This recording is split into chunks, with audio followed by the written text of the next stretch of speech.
everyone, and welcome to day one of week one of the PUBG Mobile Club Open Semifinals. We saw 32 of the best teams in North America compete through the group stages, but now 24 of those have found themselves here for the semifinals. 2 weeks, Trid. I'm looking forward to it. Yeah, basically going to move from having a single round robin competition to what is effectively a double round robin. That's just basically something that's enjoyed by having 3 groups instead of 4. Got rid of 8 players, as Esquire said at the top of the show. And we've reseeded the groups as well, so going to see some mix-ups into who's going to be consistently playing with who. Obviously, we'll still go through Group A versus B, B versus C, yada yada. You know how it goes from here. But what's important is about who ends up in which group with who. Exactly, and tonight we've got groups A and B. They're going to be duking it out against each other. And well, Trid, we were looking at the groups before the tournament started off tonight, and they are some powerhouse teams that are going to be joining us tonight in A and B. The likes of Misfits, Nova, Spacestation Gaming, Tempo Storm. It's going to be some action-packed PUBG Mobile. I think we should kick things off, though, Phil, by reminding people who made it to this stage of the competition by taking a look at our standings. They're looking awfully blank right now with 0 matches played. We've reset it all for the purposes of the semi-finals. So, like you see, we're starting with 24 rather than 32 like we did last time, but some familiar names coming in here. The likes of Lights Out, Ignite Gold are in here as well. Revenants were quite good kill leaders in the previous stage of our competition in the group stage. I'm looking forward to see what they do with a more condensed talent pool. Yeah, and I'm also going to be looking forward to seeing how these teams react to the research they've been able to put in over the past 2 weeks.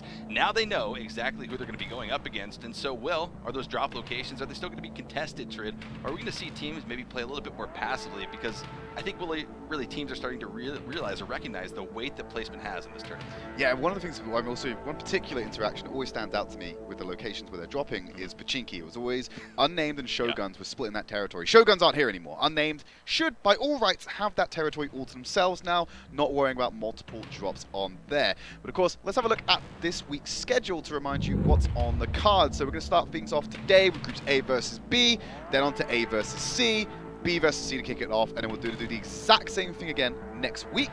So we have that double round robin completed. Yep, you might be wondering, where is Miramar? When are we going to see another Miramar map? Well, it's going to be tomorrow. That's when we bring back the desert here into the PUBG Mobile Club Open. But here's your schedule for today. Kicking it off with Vikendi, the snow map, then transitioning over to the jungle for game number 2.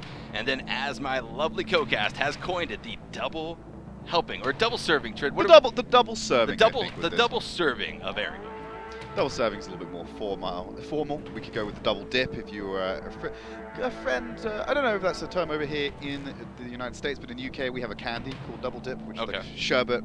We have a saying that says you never double dip the chip into the dip. Yeah, never double dip. That does seem. It feels like the structural fragility of the chip would be compromised if we were to put it into salsa twice. Yeah, and the integrity of the dip gets compromised as well. Well, let's have a look. We mentioned a couple of the top teams we were going to have over the course of this particular stage of the competition. One team we highlighted already was Misfits. Yes. But then we're also looking at the likes of Nova Esports. Now, if you were around last week and you saw that final day, you would have known how close it was between Nova and Misfits. Now, they weren't directly competing against each other, Phil, but they were competing to get up those standings, and it ultimately ended up with Nova Esports taking that first place finish, but just squeezing it out by 3 points. And that was over the course of, I believe it would have been 12 maps total that each group was going to play. So it's a really finite margin between these 2 teams. And now they're going to be reseeded for our semi-finals. They're going to kick things off all starting from 0 again. And we're going to have that climb. So we might end up in an instance where we have Nova and Misfits chasing each other for points as the next 2 weeks, which could be an amazing conclusion to this stage of the competition. Yeah, and I mean, that's the thing. These teams here in the semifinals, they've got 2 weeks of games under their belt. Everything, all the jitters should be out of there. Their strategies should be solidified. And well, hopefully some other teams are going to be contesting those top few spots on the leaderboards because, yeah, Misfits and Nova, they were very dominant teams in those first 2 weeks. But again, Misfits, they had a roster change. They are bringing in a new player to substitute out Acer. So it's going to be interesting to see if that 4-man unit can stay as strong as they were, at least in their showing in weeks 1 and 2. We believe that Xenoff is going to be replacing Acer, and Xenoff has not played with the roster so far in any of the group stage competitions, so it's going to be interesting to see how he integrates into the team and whether that poses any difficulties and maybe potentially change the strength of a dominant team so far. We'll have to see if that's the case, but then we got the likes of Nova. They're going to remain unchanged, absolute madmen. Fraggers, Spec in particular, still holding that all-time kill record. Single kills in a map, 14 kills on Erangel, just to himself. Specs Prison, yeah. That's what it's forever going to be renamed. Specs Prison. If you're in North America, he's the warden, end of. That's how it's going to work. Two more teams to take a look at, though. We've also had the likes of Spacestation Gaming in here as well. Very powerful team to look out for, as well as Tempo Storm, which are also a fan favorite coming into this. Yeah, so nonetheless, we are going to have an incredibly action-packed lobby. And without further ado, let's kick it off into game. Vikendi, game number 1, going to be coming in hot with the plane from the southern region of the snow map.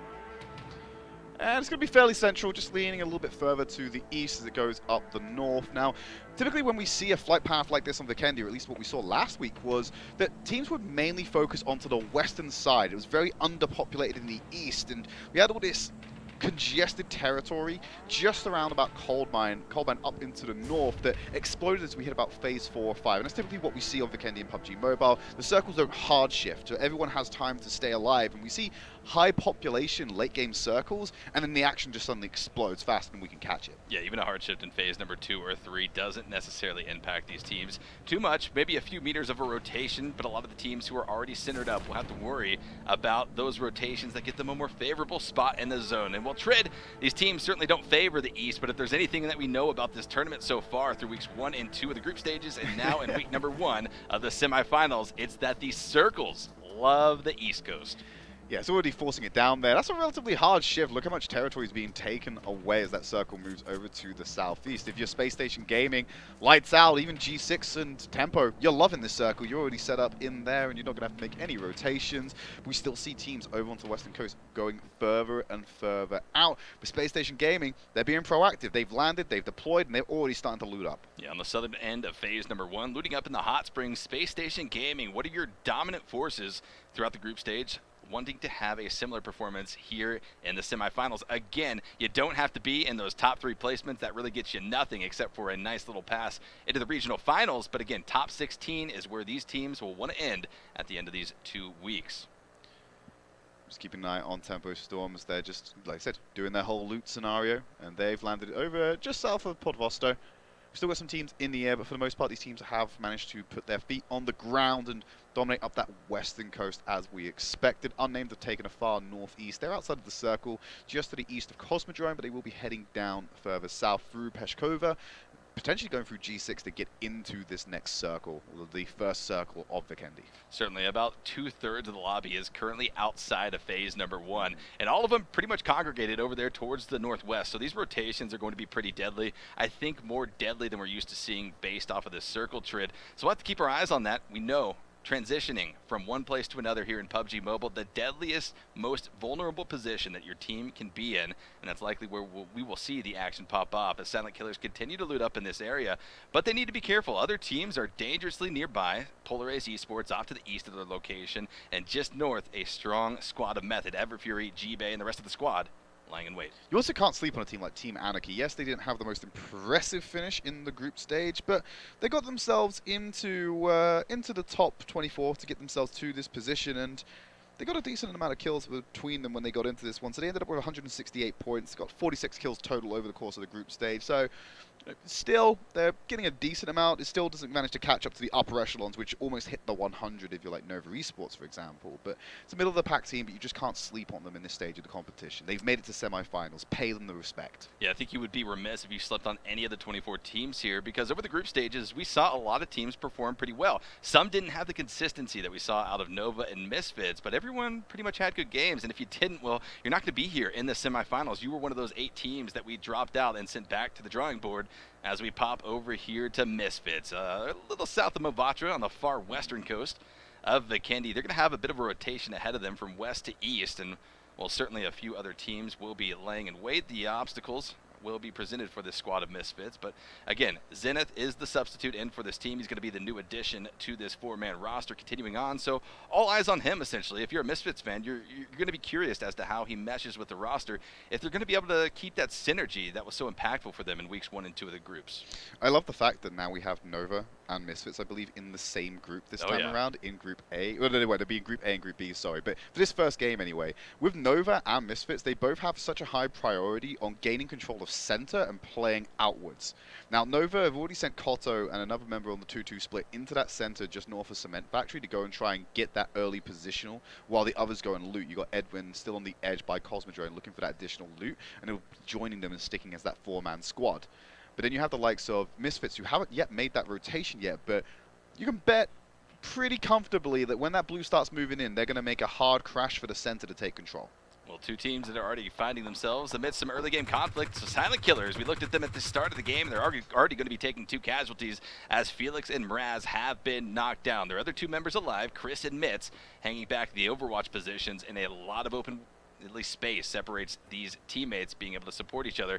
And it looks like Mitz is just going to be able to hang back. He's not going to be able to push up to res the teammates just yet. He needs to get an impactful knock onto one of the members of Polar Ace Esports before he commits. Mraz is going here. There's nothing they can do about it. He's just been knocked out of the fight by Shakes. That's first kill of the semifinals, going over to Polar Ace Esports. Now Felix has just been finished off as well. Not looking good for for Silent Killers. Polar Ace Esports, however, they're playing with 1 man down already. I believe they might not have even got into the lobby or onto the ground with this one. So they're playing with a 3-man squad. They've taken against the 4-man squad. They dropped 2 by themselves, and you can see SK, they don't want any of this nonsense. They're just trying to get out with what they have. Exactly right. Placement is key. 1 point per kill, but 30 points for a first place finish, dropping down to 22 points for a second place finish.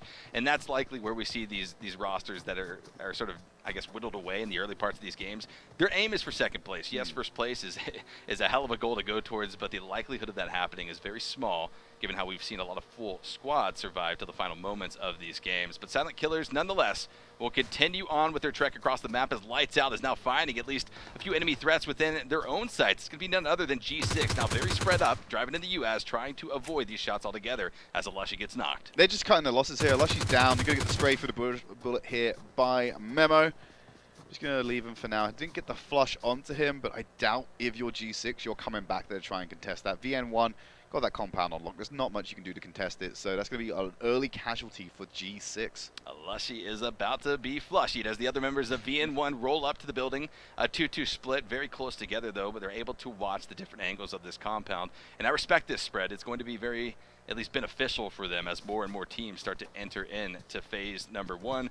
Blue Zone, we still have at least a little bit of time before it meets the edges of phase number 1, and as Tread said, we're going to see a very small shift. We're not going to see anything drastic presented to these teams. The worst part about the small shift as well is that it's still very central as well, and typically most teams aren't playing hard edge, so then no one's really affected or has to rotate. Clay just being knocked down here by Team Anarchy, and the flush are going to come in as well. So Method taking casualties up in the northwest section of the map. Yamon go for those shots onto Seagut, and there's going to be the knock coming down for him as well. Nicely picked up by Lucas, so multiple engagements going on there. Asherama actually going to get blown up by the vehicle, same as Sunade. It's not looking good. It looks like Nova managed to crash on this one, and Yamon's going to come in here, just make sure that that's cleaned up as another casualty is going to go down. Just didn't get to Alushi in time, unfortunately, and will miss out on him. He's about a split second away, Trid. I know, it's an absolute heartbreak. You know, and that's the thing. I say it so much about PUBG Mobile. A few seconds can make such a difference for your team, whether or not that plays in your confidence in a push or coming up and trying to res your teammate. But Memo is going to continue on looking over off of the western position of where VN1 continues to hold. Lucas being diligent and watching his different angles out of the second story of this building that he's now found himself in. A crate dropping pretty close nearby to where all of these teams are starting to gather in the centralized portions of phase number 1, and AreYouScared is on a bit of a transition themselves, taking shots at 2 different teams that they're going to be rolling through, and, well, Shiu is taking a lot of damage in the process, dropped down to about 40% HP as his teammates roll up to the shack. Unsurprising, if you're leaning out the window, you might catch a few rocks in the face. They're knocked up from the dirt. But AreYouScared going to lock down this position here? You can see the second half of the split just went through the Nova compound. Hokage also occupying with them, who are playing on a handicap position because Nova's already handedly dealt with them that engagement. As expected, AreYouScared going to start to heal up, but Nova is still swarming around. Hokage unable to find Toby Rama, who's hiding under their noses, and finally you're going to have AreYouScared being completely reunited as a 4-man squad. But you can see Tempo and Nova still in the area, so they can't let up the level of awareness they currently have to have. Yeah, they should be ultra aware because Beowulf and Kato of Nova, well, they know that another team has pulled up across the road from them, an unfriendly neighbor nonetheless, and that's going to be the engagement kicking off as Beowulf with the finds a connection onto one of the members of AreYouScared. Mighty going to be flushed out of the game as the other members of this squad start to reposition and avoid those lines of sight. entirely. But up here on the snow-capped mountains of Vikendi, well, Spacestation Gaming is clawing for oxygen, given how high they currently are, but they are also picking up some kills and a nice loot infusion along the way. Hopefully going to be able to come back down from the arduous trek up the mountain, hopefully all for the better and all experienced Sickless. Using the third-person perspective, just holding out here. I think he's aware that there's a squad in the area, unable to tell necessarily that it's Misfits.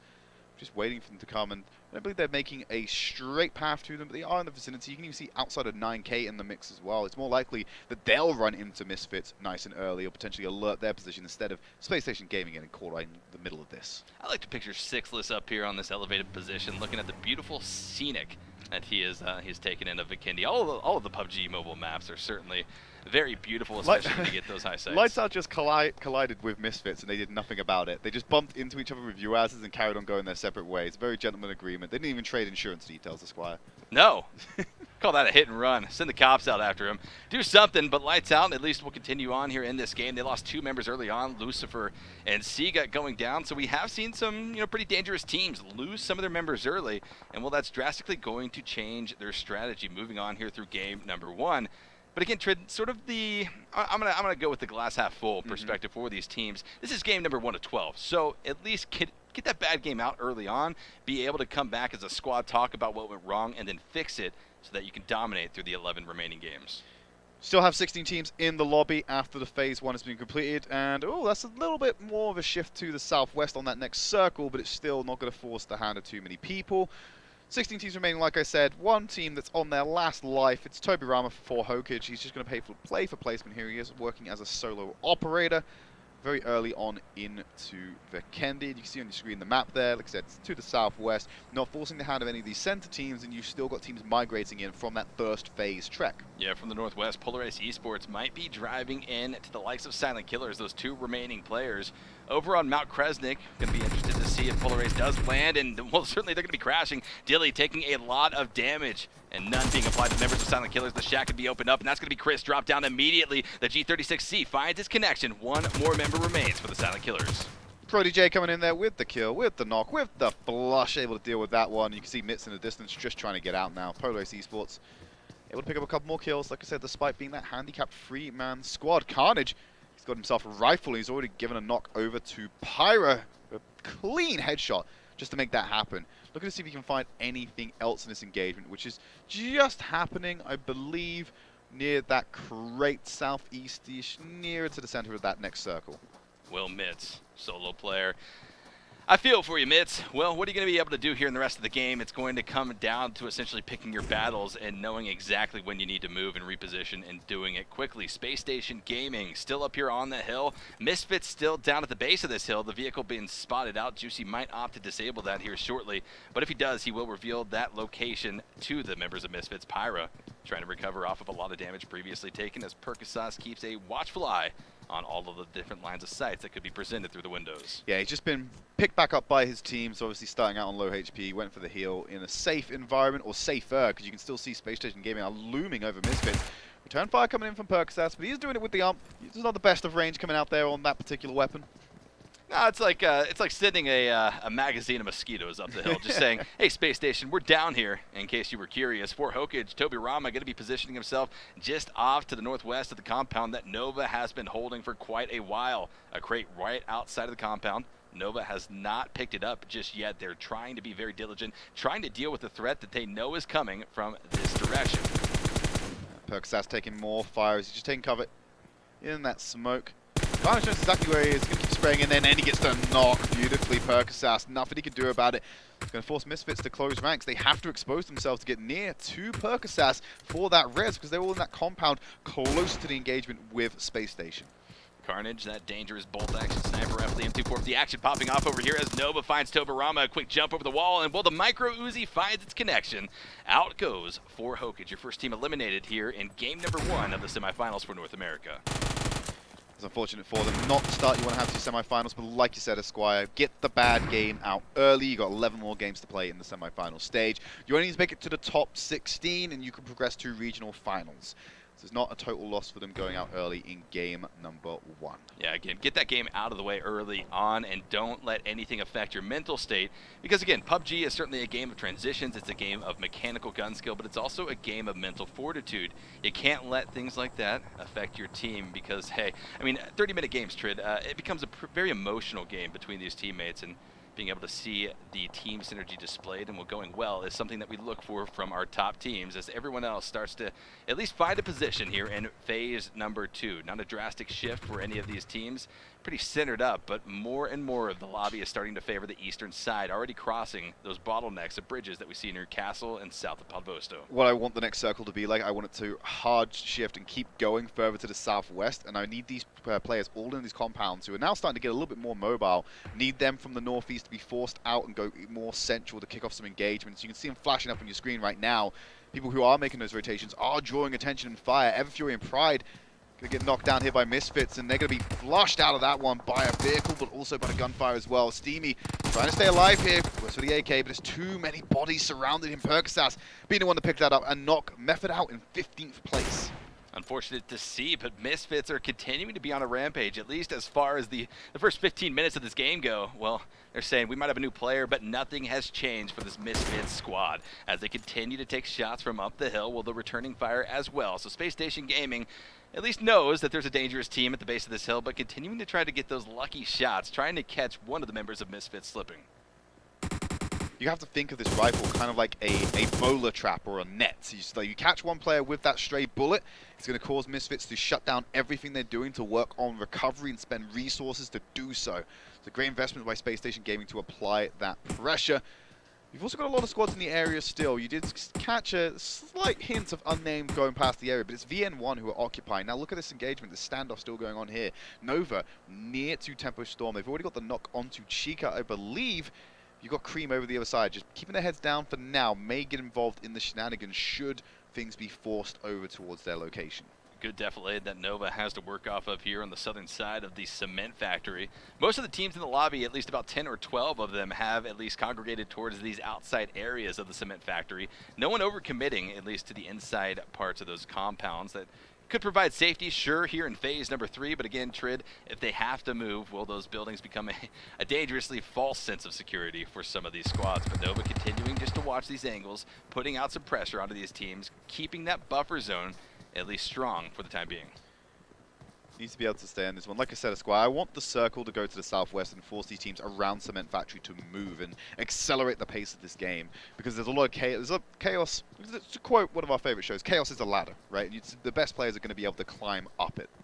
And that's really what we want to see here. But Nova are taking those engagements as well, taking a few shots. We're on board with Memo, who's eyeing up AreYouScared right now, who's still in that same compound we left them with. Not made any moves because they haven't really had to. The circle is coming in currently, and that next circle that pops, the next phase, could dictate how fast this game will come to its conclusion. More poke shots coming off atop the hill, but it's going to be Carnage. Carnage again. Try as you may. Well, eventually he's going to be finding that connection with the M24 on top of Pyra. The second knock for this member of Misfits, so they will be bleeding out at least a little bit faster than normal. The war of attrition being lost by Misfits, but certainly they've been able to pick up the kills. So they're not in dire straits just yet, but they have to be ultra aware now, hyper aware of that Space Station Gaming squad if they weren't giving them the credit they deserved so far here in the game. He's waiting for Pyros to pop his head out that window, try and get some extra visual information, and he's always being punished for it by Carnage and this team that's got a nice position. It's actually done the exact opposite of what I wanted to do. It's going to allow these teams to entrench themselves further. The minority of teams will have to make migrations. You still see Ace following around the after shadow of silent killers up in the northwest. And you've got Version 2 White, who have been extremely quiet this game as well. Down in the southeast, they're going to have to move in. Same case with G6, who are now going in with vehicles to get into this one. But they are going to believe it. I believe they're going to expose themselves quite a lot here to Space Station, VM1, and Misfits if they are venturing very close into that area. Yeah, I'm curious to see what teams are going to posture on the hillside surrounding the cement factory and not overcommit to, again, the dangerous proposition of moving into the cement factory and having to fight in those close quarter engagements. But Carnage, different team in his sights, 4 times the top. The M24 will be trying to tag some of the members of G6. Jakob, Swai, and Hamon going to be at least hiding out here in this double-story barn. Not departing just yet. They were thinking about it. Certainly they were thinking about it, but those M24 7.62 rounds whizzing past their heads gave them something else to think about. Yeah, it's just going to force them to lock themselves down in that compound for a little bit longer in that double building. You got version 2 White finally making that movement, just taking the road by north of Hot Springs, just going from east to west, and going to start moving up into the circle from about a southwest vector, I imagine, or just from the south itself. Only team that's in the area is about G6, so it's typical of version 2 White. When they make these rotations, they do always seem to find the least congested area to go in. And I'm not sure how they're getting the information to do that, but they typically do quite well with it. Ace Dilly going to treat himself to a nice little delivery. It's going to be dropped straight to him. MK14 and some rifle bullets in there, but left it in the box. Left it in the box. Didn't need it. Says, I don't want your gift, I'll just take the armor. That does raise the question, like, what does he have now? So he's got the G36C. What has he got on his back? G36C, actually, did he pick up the MK? It looks like he actually did. He's got an MK on his back, so he definitely He might have had one already? Maybe he had one already. Maybe we just didn't see it picked up out of the box. Who knows? But regardless, he's got a powerful kit in his arsenal. We'll have to see if he is able to utilize that to his benefit. But the blue zone almost done with its shrink here in phase number 4. We're about to see another circle transition happen, and well, Trid, let's see. Are we gonna get that? Just give me the hardship. Give us the hardship. I don't see the movement. There's not enough space now. There will be movements that will have to be made on the next circle, Yes. regardless of where it shifts over, just because of the congestion. Most of the teams is still falling on Cement Factory, so it's only these edge teams that are going to have to work in and take those engagements, potentially crash and take territory away from the center teams, but also potentially just lose their lives because they're going to get caught in, as you highlighted earlier in this map, one of the most vulnerable times of a PUBG mobile game, which is during the mobility, during the transition to a new location. Yeah, you might be able to shoot out of those cars, but if you've ever tried it, shooting out of a moving vehicle that's trying to bob and weave and avoid shots altogether, well, that's a task and a half as Polar Ace Esports jumps into the frozen river. Well, not so frozen on this part. Again, the frozen river is crossable by foot north of Podvosto, but south of Podvosto, it's just freezing cold water. Polar Ace about to make landfall, and well, Cream's already departing, so I'm not too worried about Polar Ace Esports here, but I have to worry about Cream as they leave. Vulnerable right in the line of sight of Sam from Nova. He's going to be spraying him down with the M416, trying to find the connections. None onto the person, but a lot onto the vehicle, trying to go for the vehicle explosion. Peralta going to be knocked down as Sam finds the fatal shots. It's Pirate coming in for Cream. I believe this is his debut match with the team in the semifinals. So he's going to be jumping in there as Beowulf on that rooftop, well, not on the rooftop, on the top of the hill, firing shots at Cheto. Will cause him to take cover, but here comes a crash in version 2 White. Just jumping into this compound. They're going to open up. Nova, you may want to play cleanup and get the kill points, but I think it's safer if you just let this play out and let these two teams demolish each other in this next engagement. Yeah, you mentioned it, Trid. Version 2 White always tries to find those open areas of the zone. They were trying to do the exact same thing here on the southwestern edge of phase number 5, but unfortunate for them, as squad Cream had moved just a few seconds, again seconds, before Version 2 White rolled up here. But the battle will rage on. Grenades being prepped on behalf of Mega from Version 2 White. Will he be able to land them? But Nova's not backing off of this, Trid. They're going to continue to put on pressure. They might be finding some connections as well. The up from a distance going to be taking down Kira. Get that flush onto Kyrus. Now you got a handicapped Cream trying to play this one. Just gonna keep the pressure growing. Where can you hide down? Cheto is gonna get down on his knees, then to the prone position just to try and heal up. They've got a good cover position from both angles so far. It's gonna be really difficult for them to get the Pirate the second they expose themselves. You've got Beowulf on the Overwatch. He's gonna catch you going across the gap. You're gonna have to smoke multiple different angles to make sure you're not being covered because you've got an aggressive version 2 White just holding you in this position. And then on the other pinch position, it's Nova atop the hill, just applying so much pressure. Thankfully, though, for Cream Esports, Karma was able to get the res onto Cheto. Cheto trying to recover. Boosts are rolling, but still the impending threat as the circle shifts away from this compound. All teams will have to move, at least very slightly down here to the south. More migrations from the north, but still, they've got to move a few meters where 3 teams are looking in your direction can feel like kilometers. So Nova and Misfits do have center circle position. They're playing on the edge of it now, and you've got G6 and Unnamed in there. But it's that version 2 White and that Cream compound fight that's going to be the most congested area of the map. That could change if you look at the northeast teams that would have to make that rotation into the circle.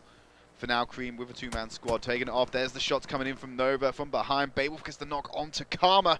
Just these Chetos should be able to get him back up, but if version 2 Wider got all the information, they should be definitely rushing this one. Karma will go down successfully, so it's just Cheto, last man standing. And we're waiting for version 2 White to go ahead, but Maluma needs a res first. You don't want to go in too overconfident, too arrogant even, and cost even more resources in this fight. Smoke going out, giving him that concealment to safely attempt that res, and a few more seconds until the 4 squad of version 2 white will be able to roll out of this area. And ideally, they want to disengage. They want to find a different position on the circle. The western side is going to be dangerous, dangerous, dangerous, as VN1 now going to be under fire. The members of G6 have rotated into this compound here on the eastern side of phase number 6, and they're going to be fragging out to their heart's content. Koi going to be going down, another member as well. Ran, just leaving Duck to try to stick the res onto his teammate. Just inches away from being in cover to get that more immediate res, and then just the fire coming in from G6, able to clean it up, and they're going to keep applying the pressure. Koto, he's feeling it a little bit himself now. We'll have to jump down after taking an engagement with Chica, getting the knock onto a Tempo Storm player. As Sam is now looking to move back around Cheto, going for the heals. You got Nico, you see him just going across the way in that vehicle, getting himself into cover as Memo will get the knock onto Cal. So AreYouScared are currently fighting away with lights out, but all these teams are starting to get truly congested in this area. No, it is going to become a chaotic frag fest as these teams rather continue on in here. Lights out continuing to put the pressure onto the members of AreYouScared, but now VN1 completely pinched. Duck was able to at least somewhat recover off of the danger that he was taking from the members of G6, but Spacestation Gaming is swarming. Haven't found him just yet, but Duck is lying in wait in the prone position. He might be spotted out. Angry through the window. Nice awareness coming out from Spacestation Gaming as they move in. Angry giving him a warm welcome to the PUBG Mobile Club Open. Obviously, this is his first match as well, so just cleaning him out there nicely as Jamon taking a shot at Angry, going to punish Spacestation Gaming and immediately take different angles, try and deal against this. They're basically neighbors at this point, and there's not even a picket fence to divide them, Esquire. Only bullets being traded across the way. Yeah, if there was a picket fence, it has been destroyed, and lawsuits are popping, but G6 continues to throw out the damage onto the members of Spacestation Gaming. Sixless going to be going down. Polar Ace going to be taking shots from Nova as well, but Hamon is not letting up just yet. The ump continues to spray down, and more teams start to at least try to reposition as the phase is about to be closing out. A few more minutes left in this game, and a lot of players are going to be dropping here. 30 alive, 10 teams. A lot of enemy presence still taking up circle position. Welcome back, Misfits. We're enjoying your magic. You're right on top of the circle. Yet again, everyone else is going to be running straight at you. So that's going to be interesting to see how that goes. Yamon taking a little bit of damage from the grenade as they are trying to still recover Space Station Gaming. Carnage is about to be put back on his feet. He's just being rezzed up. Sorry, Sixless is about to be back on his feet. They're going to be able to go ahead and do that as they're going to throw the grenade over to G6. They're able to use that UMP, get the healing ready, and waiting for that next circle to come in. Smoke's coming out.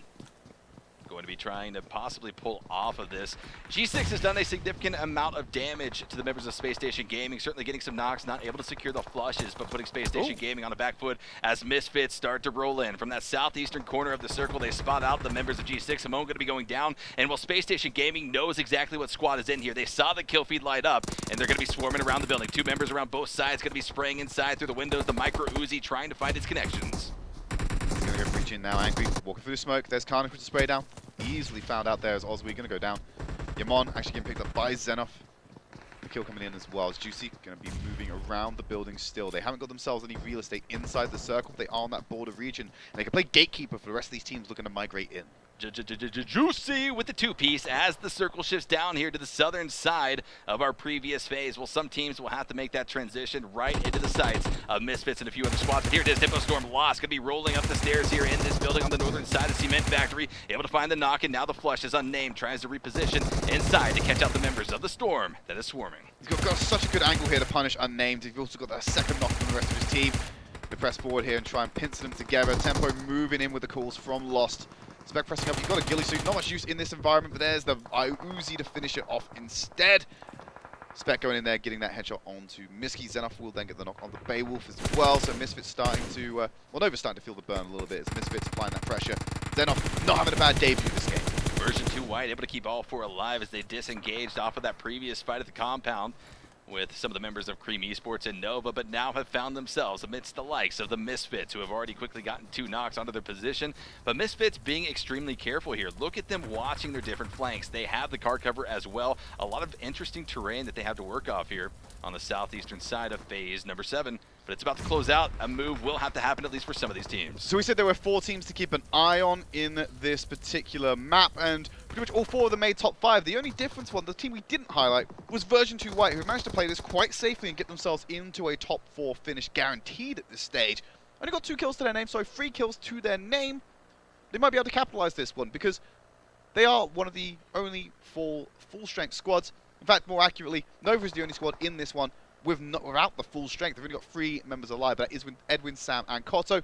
Now Maluma's starting to take some damage. Pyra going to get that knock on to a member of that team. And Nova knows that at least the team is taking some damage, taking some losses here on this hillside, and they're going to be looking that direction. Smoke coming out, allowing Nova the concealment to move up forward towards their next set of cover inside of this phase. Playing this smartly, but grenades will rain down from both sides as version 2 White and Spacestation Gaming look down upon the members of Nova. Sam going to be dropped down immediately as Kato tries to spray in whatever direction those shots were coming from. But Spacestation Gaming, something happened with Carnage's grenade. He's going to be fragging himself, and well, they've got 2 down, trying to reposition off of it at this stage in the game when the blue zone is on their back. Is a dangerous, dangerous move to make. And Perksat's dealing with bad play. Going to spray down, potentially get Maluma as well, but he's going to take cover behind there. Spacestation Gaming appear to have been able to recover from the unfortunate grenade incident that was there. The grenades are coming in from Misfits to try and apply pressure over this ridge. To about halfway through this circle, collapsing into the next area. Perksat's got a line of sight up there on Nico, but everyone's going to get dropped down by Spacestation Angry. Juicy as well going to come in from Cotto, but Sam just getting killed as he jumped over the wall. Angry being the one to get that knockdown as well. So it's this Nova Space Station fight that seems to be at the forefront of the action so far. 3v1, at least as it stands, between Nova and Space Station in favor of SSG, but they're trying to res one of their fallen comrades. Juicy needs to be picked back up. They're going to be finding the connections on Kato. Out goes Nova in 4th position, but Carnage going to be dropped down once again. Res on Juicy has been picked up as they continue to look around the map. 3 teams remaining, 10 players alive, and will version 2 White. They've got the high ground, but continue to take knocks, this time to the blue zone. Misfits with the molly, single-handedly dealt with Space Station Gaming, and now they put version 2 White on the back foot as well. Misfits still possess that full-strength squad. They're in a great position to walk away with this first map and put to bed any doubters about their change to bring Xenof in over Acer. And it could be a great way to prove himself by getting this map victory, and that's just on the cards for Misfits, assuming they can take these next 2 engagements. These final 3 teams have used so much utility to get to this point of the game. The only squad that still has grenades, smokes, and frags is going to be Misfits from down below. If any of these teams, Space Station Gaming or version 2 White, had frag grenades, well, Misfits would be in a lot of trouble. But as they remain, all 4 alive, a dangerous force to be reckoned with. We knew that coming in. We were curious how the roster change would line up, and well, for Misfits, it is going pretty well. More smokes coming out. Pyra trying to advance to this hard cover presented to him on the base of the hill that version 2 White has been holding on to. This tree is going to be huge if Pyra can work his way up to it. He's going to pivot around it nice and quickly, but the smoke is getting closer. Maluma might pop through the other side. Waz has already taken the knock from Perksat, so he's the only member remaining. He needs to get that bandage in, but they've not thought about him because they're too busy dealing with Space Station Gaming. This could be a massive spoiler for Maluma where he pops up, but there comes the spray down from Space Station Gaming. Perksat's going to have to run through the blue zone, spraying through. He can't find it. It's all gone wrong here for Misfits and Space Station Gaming. They're in a great position to be able to walk away with this one, but they're just going to walk through the circle. Xenof is going to get that finishing strike, and they're going to play for the med battle right now as they are dropping like flies. Juicy, he has a first aid kit. He has to be using it to keep him up there. Xenof is going to do the same. And it came down to the meds. Misfits had more in the tank. They will take away their first map win of the semifinals. And if you're Pyra, Uneven, or Percasas, you say, Xenoth, welcome to the roster, and thank you for the chicken dinner. 12 kills to their name coming out here in game number 1 of day 1 of week 1 of the PUBG Mobile Club Open semifinals. Still plenty more action to be coming around, but we're going to go back to the point we were making. We highlighted 4 teams. They were all in the top 5. Version 2 White did a fantastic job to get themselves up there with some stellar teams already. Version 2 White, one of those sleeper teams, did not up there at the top massively when it came to the standings in the group stage, but they got themselves here, middle of the pack team, able to claw out quite a successful finish. I'm just going to check the screen to my right. They got 3 kills to their name, so it's not the worst outcome. You get 3 points as a bonus on top of the existing placement ones. So pretty good start for version 2 White to get into that position. Yeah, I think 19 points for 3rd place, so definitely a good start. If version 2 White can keep that consistency up, they'll have no problem qualifying for the regional finals here for North America. Well, that is the goal for everyone competing in the semifinals so far. It is the next step on their journey down to global finals, but the next step for you is to just say exactly where you are. We're going to a quick break. When we come back, we're going to bring you Sanhok.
play PUBG Mobile for free.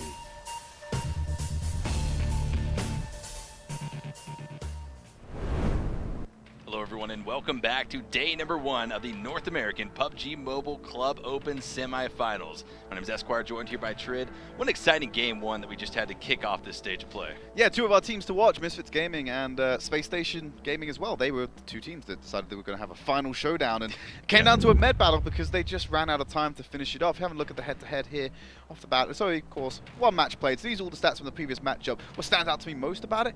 Their kills. It's all about their kills coming in here. 12 for Misfits, 16 for Space Station, and it was a fantastic debut for a previously untested player in the Club Open, Sanhok. Yes, exactly, and all other 14 teams in the lobby are saying, guys, Space Station Gaming, Misfits, give us an opportunity to get some points, quit hogging all the kills. But these are just two of our teams. Let's transition now over to our leaderboards and see how the point totals stacked up for these 16 teams in lobbies A and B.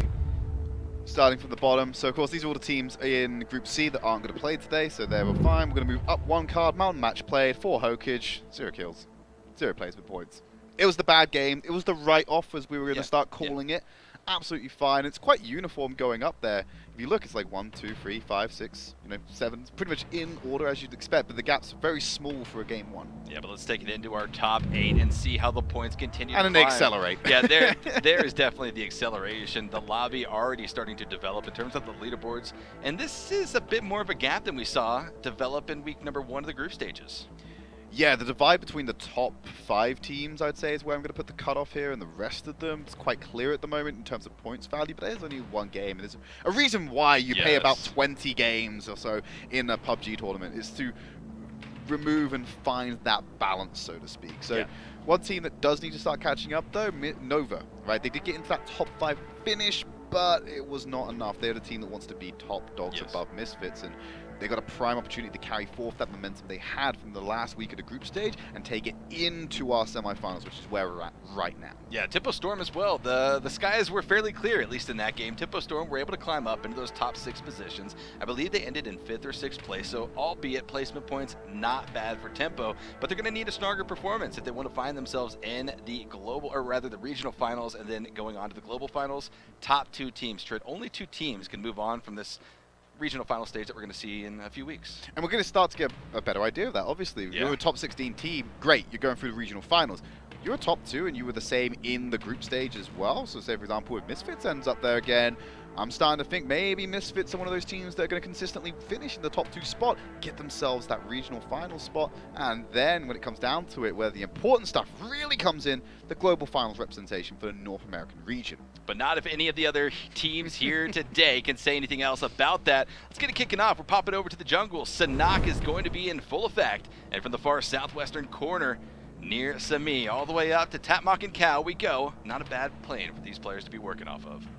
They can spread around quite fast, but a 4x4 map means 4 times the fun and 4 times the speed, Esquire. We're expecting a lot of these engagements to kick off nice and early because, well, look at the size of the map, there's not much to play with when the circle starts shrinking, especially when it hard shifts in a particular direction. Vikendi, we saw all of our teams going towards the west. This time, here on Sanhok, we see a lot of our teams coming over towards the east, but looking here at Space Station Gaming. They hopped out of the plane almost immediately as it took that flight path, and not a bad location for them to loot up. All uncontested, but phase number 1 has popped. It's going to be centered up on Corey. And well, Trid, this isn't the first time that we've seen phase 1 here on Sanhok on top of Corey. A lot of these teams here in this lobby might know how they want to play off of it and pretty much just execute the strategy that they saw here in the earlier stages of the tournament. Go back to what you mentioned about Space Station Gaming, though. It's obviously we've got a small sample size, a sample size of 2 maps so far. We look at the semifinals in particular, but they're dropping incredibly early, hitting the ground running, and then just looting up and go, cool, we need to move, we're going to move. So it might just be the RNG of the flight paths that have led them to drop out early and go, we want this, but it may be a case of, well, no, we're just going to drop early and see what we can get. One player already knocked out. I believe it was one of the members of Method. He was punched and flushed out of the game. But we continue to look at Misfits. Misfits, we saw them land here in the Paradise Resort time and time again that we saw Sanhok played over the group stages. One battle that at least rings true in my mind, or at least is very very familiar to me, still in my mind, is that between Misfits and Team Error. Error, again, they got knocked out. They aren't going to be participating here in the semifinal stages. But it was really Misfits with a commanding push onto that area of the map. No other team is going to be contesting them in that region. And then we're on board with Tempo, who have that, obviously, the Western Island pretty much themselves. They're showing it with Spacestation Gaming. It's not going to happen. There's Method getting a knock onto Lucas from VN1. And that's a fight that's mainly happening just north of center circle of Phase 1, which is still quite a large area under the circumstances. But there shouldn't be that many engagements. And look at this. Team Anarchy, 9. Keeping a stare down a little bit with Polar Ace Esports. Dilly and Shakes inside those two buildings, and they're wrapping around. Shots going to be traded on Dilly as he moves between the buildings. 9's going for a better angle to hopefully provide some crossfire. And that's going to be Dilly spraying out of the window, able to find the shots with the ump onto one of the members. Micro TT will be knocked and flushed out of the game. But again, this is Polar Ace. They saw themselves in conflict in the early stages of game number 1 today, and surely this is not what they want to be looking at. Kills are great, but placements are even better. And while Pro DJ and the rest of the crew are continuing to try to watch these angles, another member of Team Anarchy, player number 9, will be knocked down. Polar Ace Esports. Why not both is their answer to you right now, Esquire. They're getting the kills and they're winning the fight. They've already got one flush. They've got the knockdown onto 9.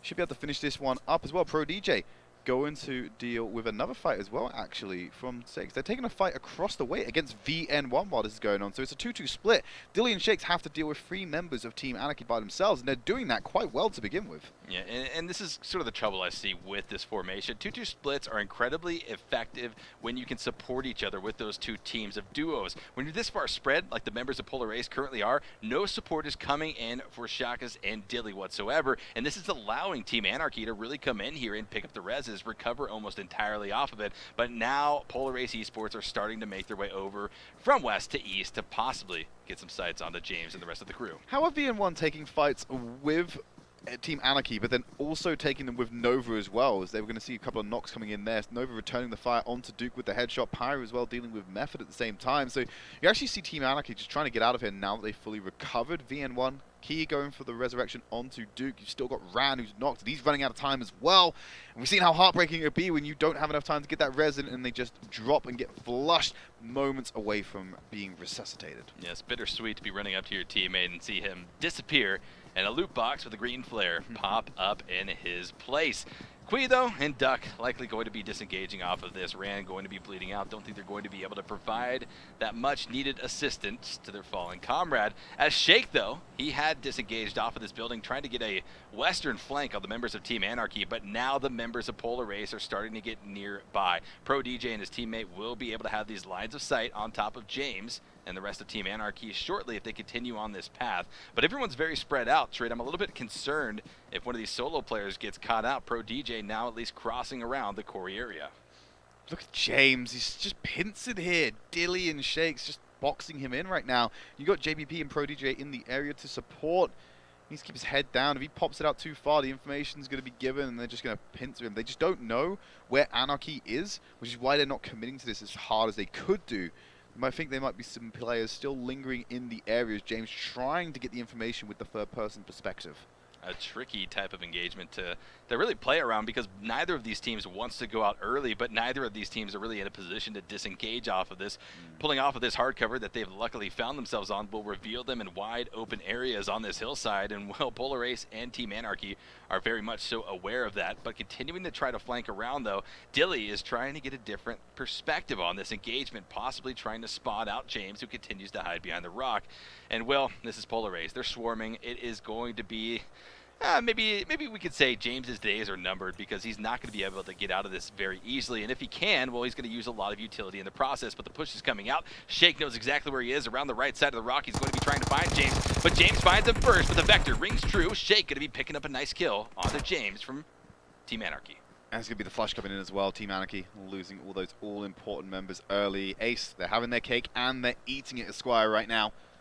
So able to get a couple of kills on the board. Not fully removed the squad just yet, so they haven't guaranteed themselves any placement points, but 3 kills so far for the roster guarantees that they're not going home empty-handed from map number 2. Certainly, and in these early stages of the semifinals, just like we mentioned in the group stages on day number 1, it's an all-out point chase at this stage of the game. You will begin to at least learn what kind of performance you need as the leaderboards continue to develop, but right now it is anyone's game, literally.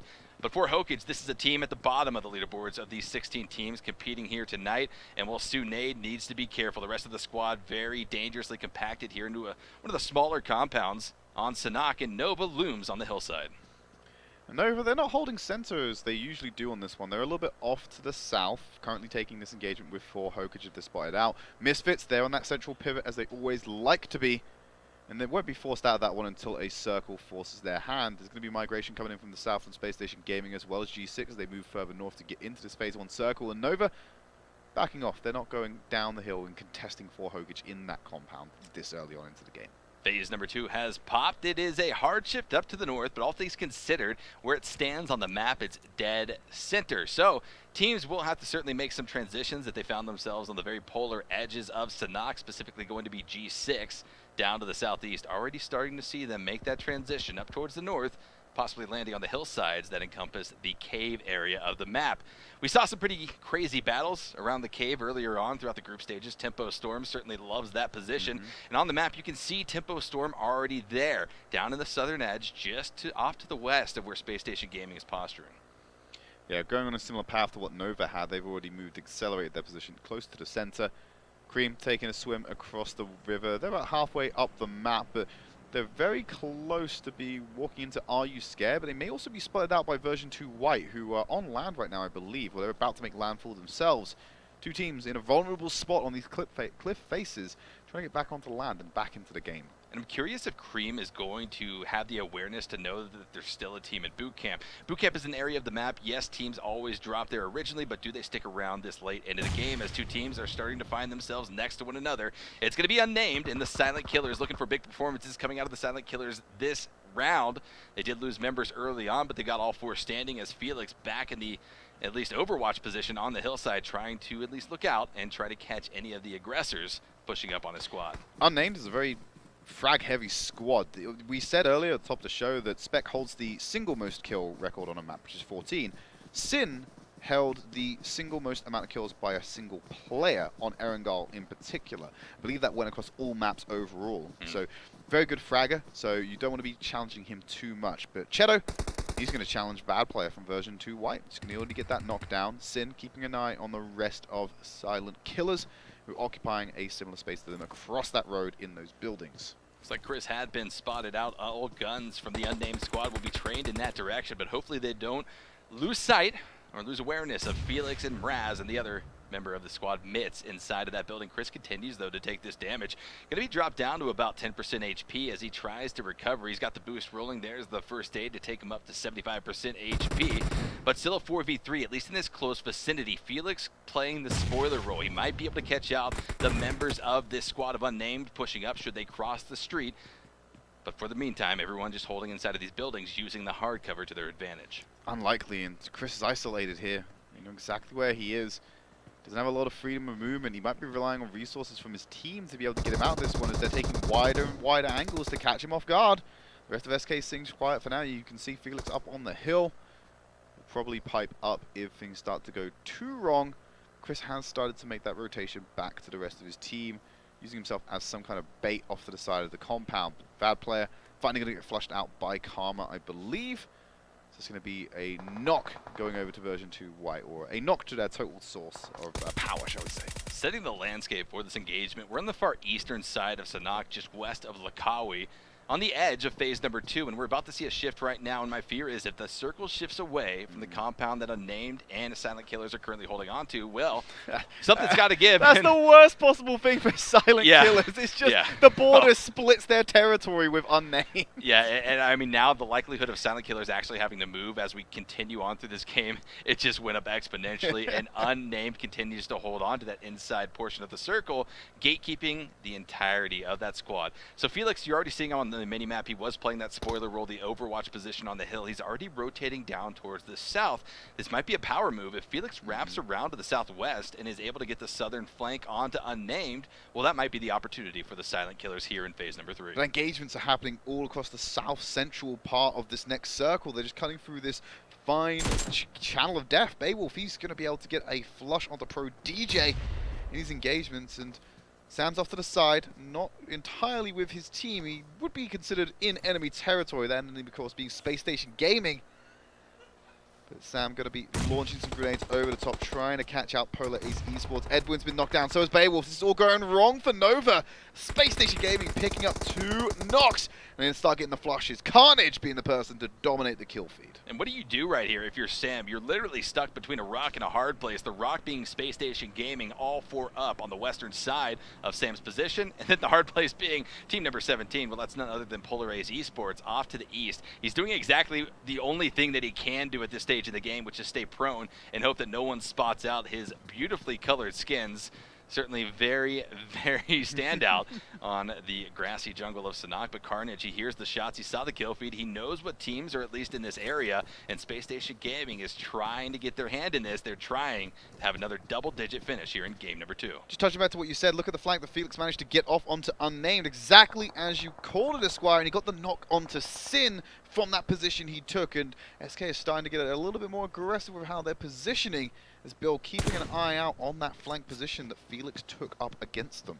Yeah, so now Unnamed has to watch a 360 flank. They're not going to be able to just pretty much tunnel their vision over towards the east where all of the members of the Silent Killers were previously holding. They've got to worry about what is uphill, what is now gatekeeping them. Thankfully for Unnamed, it's only a solo player, but now wide in the open. Felix continues to spot these members with the QBZ. The shots continue to come out, not landing their mark, but certainly applying so much pressure and allowing the opportunity for the other 3 members of Silent Killers to now push across that wide open road. Here comes the shots. Misky going to be dropped down to 5 HP. One more shot will do it, and there it is. Mraz able to pick up the knock. 5 HP is not enough to be taking engagements, and he should be cleaned up quite easily here as Misky will now get flushed. It's on Sin and Bill to press forward, but you've already lost range to his knees. Sin taking it up with mitts. He's going to lose that fight. There's only one more player standing. He's trying to get away, but they're in hot pursuit. You just need to try and find Bill. If you can get him early enough before he uses the first aid kit, not going to get away with it. But ultimately, he's going to be able to stay alive, but the rest of his team is in complete disarray. Silent Killers playing true to their name. Felix, the silentest of all the killers with that flank position, is what opened up this engagement on top of Unnamed. Now Bill. We've seen Bill perform excellently so far here in this tournament, but a solo player against 4 members of this squad is going to be a tough task to handle. Not able to do it, and out he goes to the barrel of Chris, our second team, or third team rather, eliminated. 14th position, out goes Unnamed. The squad wipe also gifting them over 4 kills as well, all bolstering their points. We're having a look at Team Anarchy, who were off to the southwest of the previous circle. We'll get the new one up on your screen. Misfits holding center with Tempo and Lights Out. Spacestation Gaming on the edge, but the rest of those teams migrating from the south particularly. No real contest coming in, so Lights Out, they can breathe a little bit easy here unless anyone's taking that large arching loop to try and take a less congested path into the circle. Looking at AreYouScared on the west-hand side of your map outside of phase number 4 and making a rotation down towards the south, nearby where some of the members of Method are currently inside of the building. Going to be spotted out. Pride with the UMP, now able to spray down a lot of damage on top of Method and the rest of their squad, but now Method returning fire. Zeva Fury just laying down in the grass, being a snake.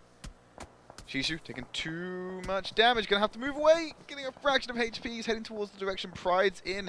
He comes out of that building, make it the spray down, and there's Zeva Fury to finish it off. The knock coming in, as well as the flush. Easy by the numbers player by Method. And Misfits was also putting at least a hand in there. They were able to get the knock and the flush on one of the members of AreYouScared, maybe saving some of the members of Method now as they continue on this trek from west to east to hopefully get inside of phase number 4, but it's going to be action-packed from here on out. Everfury and his teammate Pride. The remaining members of this Method squad are now lining up directly behind the members of Cream Esports. Munoz, Cheto, and the rest of the crew sitting with 4 members alive, but they have been spotted out. The information going over to Everfury. The ump is prepped and ready once again to try to find the connections. Everfury and Pride going to move around to the side. You can see across the lake as well. You've got yourself. AreYouScared as Everfury. He's walking into an ambush. Does he know it yet? They emerge from the buildings, and Everfury walks into his death. The flush comes in as fast as the knock landed onto himself.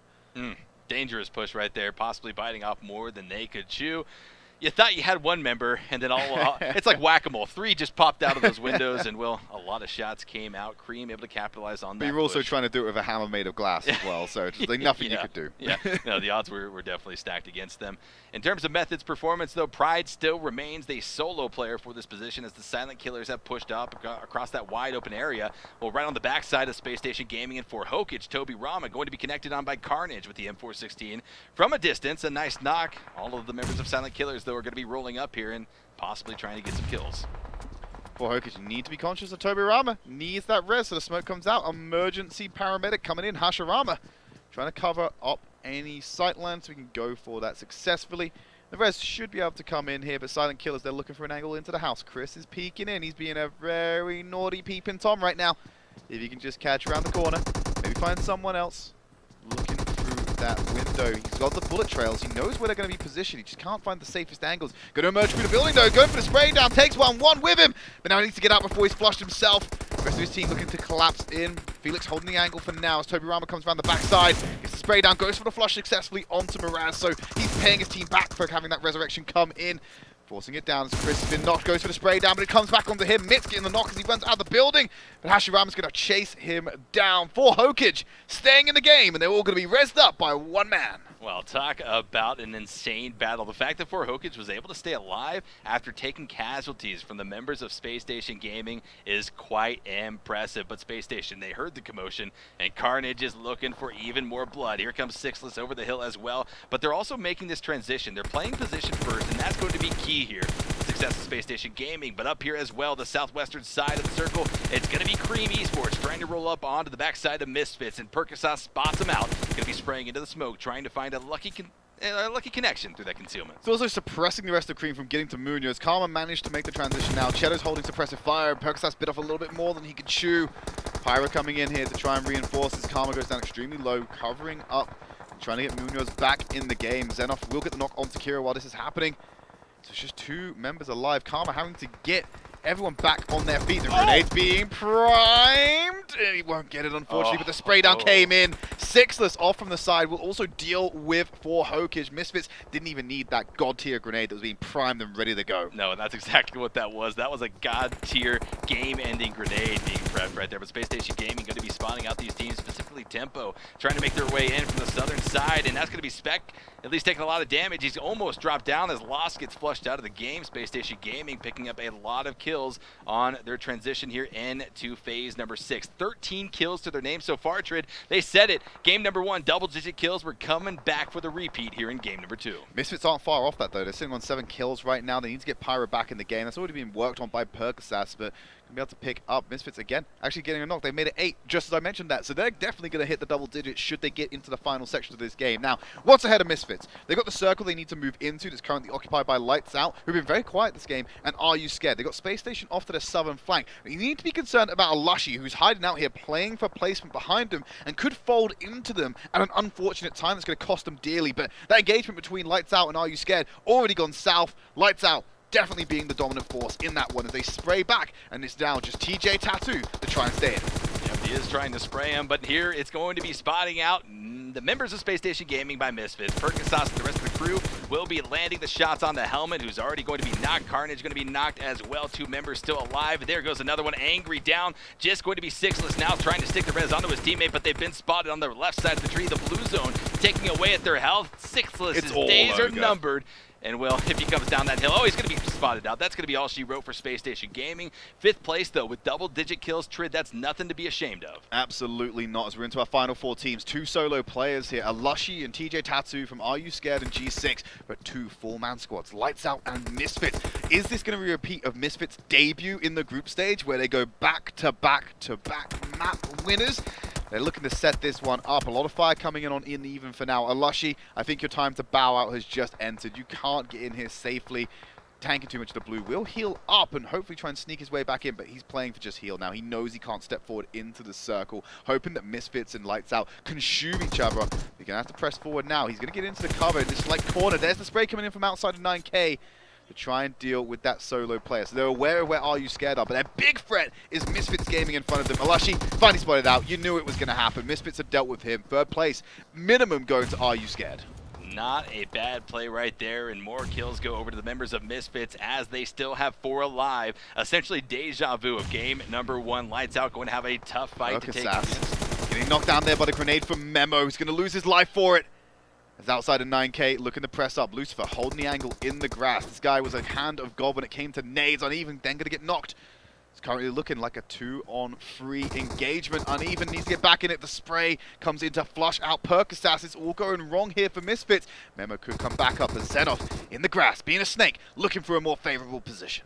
TJ Tattoo now moving up, the solo player from AreYouScared, playing this very well, and he's got the northwest of the circle all to himself. Continuing to snake up, you might see the backpack dropped off of his back to try to force that concealment even more, but Misfits continue to look on. That's going to be Uneven getting knocked now. Zenith and Pyra now backing off of this a little bit, off of the engagement with Lights Out, but the grenades continue to fly. Zenith applying good pressure down the hill. The grenades will be flying towards Lucifer, and Seagut it's all going towards Misfits. That next circle is going to press up. It's going to have them force the movement from Lights Out, and they're already throwing out the smokes to conceal. Grenade coming in right on top of Lucifer. Going to knock him for 50 or just above. So they've got the idea of where it's going to be, but that molly on top of Misfits is causing him to dance with a hot step. Get themselves into a safe position, but Xenoff has now pushed himself outside the other end of the smoke. Another grenade goes in, round top of outside of 9K, and Seagut gonna knock him as well. They're getting the damage, but not the kills coming in from these frags. And here's the information that's being picked up from Misfits. They see that there are 8 players alive. They know that there are 2 squads remaining, and that's gonna be a full squad of Lights Out. They have to watch their flank play, and Zenith gonna be spotting out at least a slight push coming out of outsider 9K and Seagut. The damage being applied, sending them back off of that aggressive play just a little bit. But the blue zone continues to shrink in. A small area of play here in phase number 8, and well, some of the members of Lights Out are going to have to show their hand. Shots coming out, Lucifer able to find the tags on the Zenith. Now just going to be Uneven, and Pyra left alive to try to push off any of the Lights Out push, but it's not going to be happening. Pyra going to be knocked down as well. Uneven, only player alive for Misfits. Can he save the game in the face of 4 members alive for Lights Out? Well, he has to take the engagement against outsider 9K, gets the knock on to him, but now he needs to start healing up. Will get some flushes, so he's the last member remaining against 2 of Lights Out, 1 of AreYouScared. It can be taken if he draws the fight. Actually, 3 of Lights Out. The spray looking to come in as Memo will get the kill onto TJ Tattoo, knocking them out in 3rd place. Misfits still alive, but there's no HP. It's all going to end there. Lights Out take our 2nd map of the night. Nice finish for Lights Out, coming in with 9 kills to their name, but Misfits continue to reign supreme, at least in their kill counts. That's going to be a nice 11 kill finish in 2nd place for the Misfits, at least playing very consistently here so far, halfway done with day number 1 of these semifinal stages. Well, you're averaging a 1.5 place finish right now, so pretty good, right? Yeah. Not much Pretty to good. really get yourself too bothered about. But the kill count was more impressive, into the double digits. Spacestation Gaming doing a similar feat as well. Lights Out, they're going to rack up the big 3-0 in terms of points because they get that 1st place finish. Well, consistent again for Lights Out. We saw them in the top maybe 6 positions in game number 1, and you don't need 1st place every time. Certainly it's great to do so. Misfits, they know it. They love that performance, but you don't need it, right? You just have to play consistently. Yeah, exactly. And you better consistently be here because we're going to go to a quick break and then we're going to end into the 2nd half of our broadcast where it's the double serving of Erangel. Don't go anywhere.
Zombie, Darkest Night, the newest mode in the zombie universe, is here. This time, the rules are different. No more parachuting, as players will be placed at random locations on the map when the match begins, and there is no single winner. Players must work with their teammates to spend one long night in the match and stay alive until the sun comes up.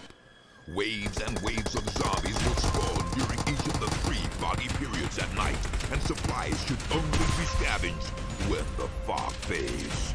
The main objective is not to defeat other players, though this doesn't mean they are harmless. Players may need to work with other teams when necessary, but should also watch their backs in case the Fragile Alliance goes south. This will be a unique experience for every player involved. This new mode also comes with a passive skill for every player. Understanding the skill will be the key to staying alive in this long night. Can you ride out the night?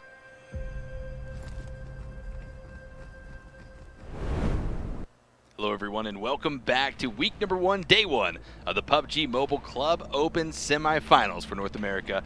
Pretty exciting game that we just saw played out there, halfway done through day number 1, and we're already starting to see some teams try to climb those leaderboards and stake position 1. I'm going to go out on a limb here and say Misfits are probably in first place right now overall, based on a first place finish on Vikendi and then the second place over on Sanhok, with double-digit kills on both maps, so generally puts you in a good spot. Let's take a quick recap at that previous map before we go any further, though. We had, well, first up anyway, we had Everfury just walking straight into the ambush, all 4 of them popping out of them. We referred to it as playing whack-a-mole with a glass hammer, and it went as awkwardly or as worse as you thought it was going to be. Certainly did, as well as this push from Spacestation Gaming. They were trying to work off that hill. They had about 13 kills at this stage in the game, but unfortunately, lights out. They were there and they were ready to take control out of that, and it was just free open range for the members of Lights Out. Let's have a look at our standings, see how that's been shaped up. Like again, I'm just going to say it down. Misfits are in first place.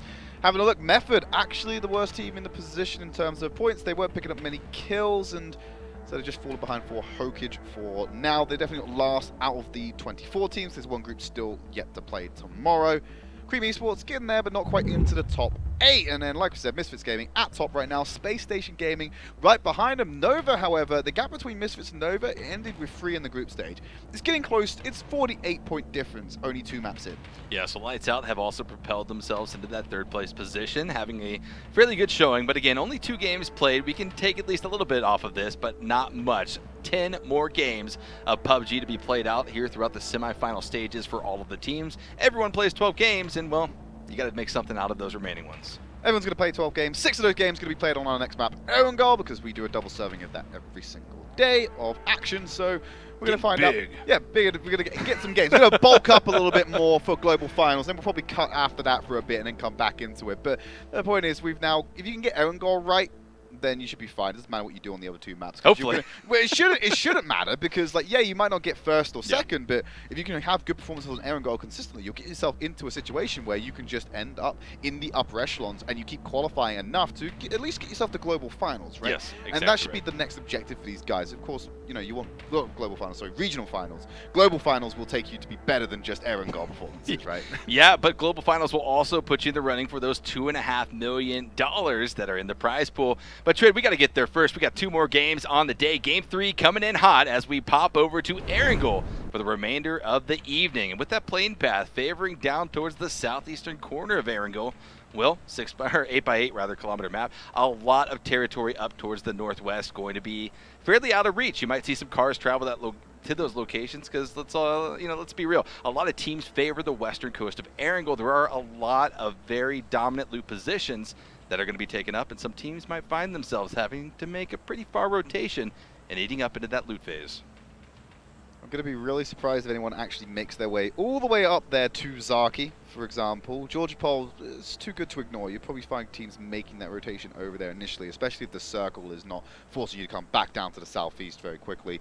One team I want to keep an eye on, Spacestation Gaming. In the previous 2 maps, they just dropped immediately, landed and tried to get loot early. They're going over to Yasnaya, I believe, so they're going to fall down onto there, with the only competition being VN1 for the time being, or so it looks like. It'll only be VN1 dropping in the area, but they've already split away. Ran has already dropped with a colleague, And there's a 2-2 split happening right now as a couple of members of VM1 going to go even further north up to that northeast. And SSG, they've just got control of Yasnaya. And before we get rid of the map, I want to take note of 3 teams down on Sosnovka Island. Silent Killers holding on to that western bridge. Looks like they're actually going to be soaring up now to Ferry Pier, but still in a position to possibly hold off Misfits when they have to make this rotation into what has now popped on the far northeastern side of Erangel. Phase number 1 is in full effect, and well, we've got Nova as well over in that Nova loot location. So again, a lot of teams, they've got those locations scouted out. They've at least been able to assert their dominance on those locations throughout the group stages, and they found themselves uncontested for the time being. Depending on how hard of a shift this Phase 2 circle was going to be,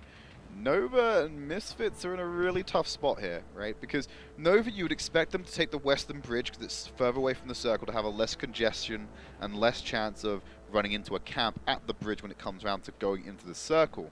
If they go east, they're going to run straight into Nova, who's holding down Nova, and fight them on that side of the island. But then take a look at the southeastern arc of the mainland Erangel. How many teams are in that area there? You've got Version 2 White, Tempo, AreYouScared, and Cream, all in the Milta Power area. There's a lot of teams to fight through if you're going to take the more direct route. Yeah, and something to keep in mind as well is Tempo's been landing in this Milta spot for the entirety of this tournament so far throughout 3 weeks of gameplay. And AreYouScared? Well, they've been doing the research, Trid. They have to have known that Tempo likes this location, and well, they're going to be splitting it east and west. They haven't collided just yet, but make no mistake about it. Everyone knows that there's an enemy presence within this Milta spot, and will Tempo Storm be able to at least combat the likes of AreYouScared? Will we see another early engagement for the squad in purple, or will they just loot up on the western side and disengage entirely and try to get a more favorable spot inside of the zone? Looks like things are going for the loot. They're taking a few shots of Spec, and we'll actually get that early knock, so that might give them a little bit of confidence in this showdown for Milta to potentially go aggressive here and force Tempo out of Milta nice and early and take all that delicious loot for themselves.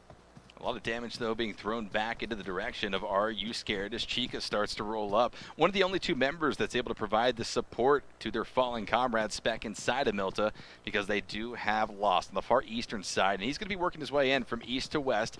He had spread out very far to try to maximize their loot efficiency, but now is finding himself having to get over into town to possibly take on a fight. Nico going to be pulling back off of this as well as we pop back over to Yasnaya. Another team has entered the mix here. Spacestation Gaming is no longer alone, and well, it's going to be none other than Team Anarchy that has pushed in, and they're going to be dangerously, at least amongst these members of Spacestation Gaming. One member in particular marked that too, Micro TT, and 9 are going to be lying in wait. 9 has definitely spotted out Sixless with that third-person peek, and the grenade will be prepped around the corner of the building.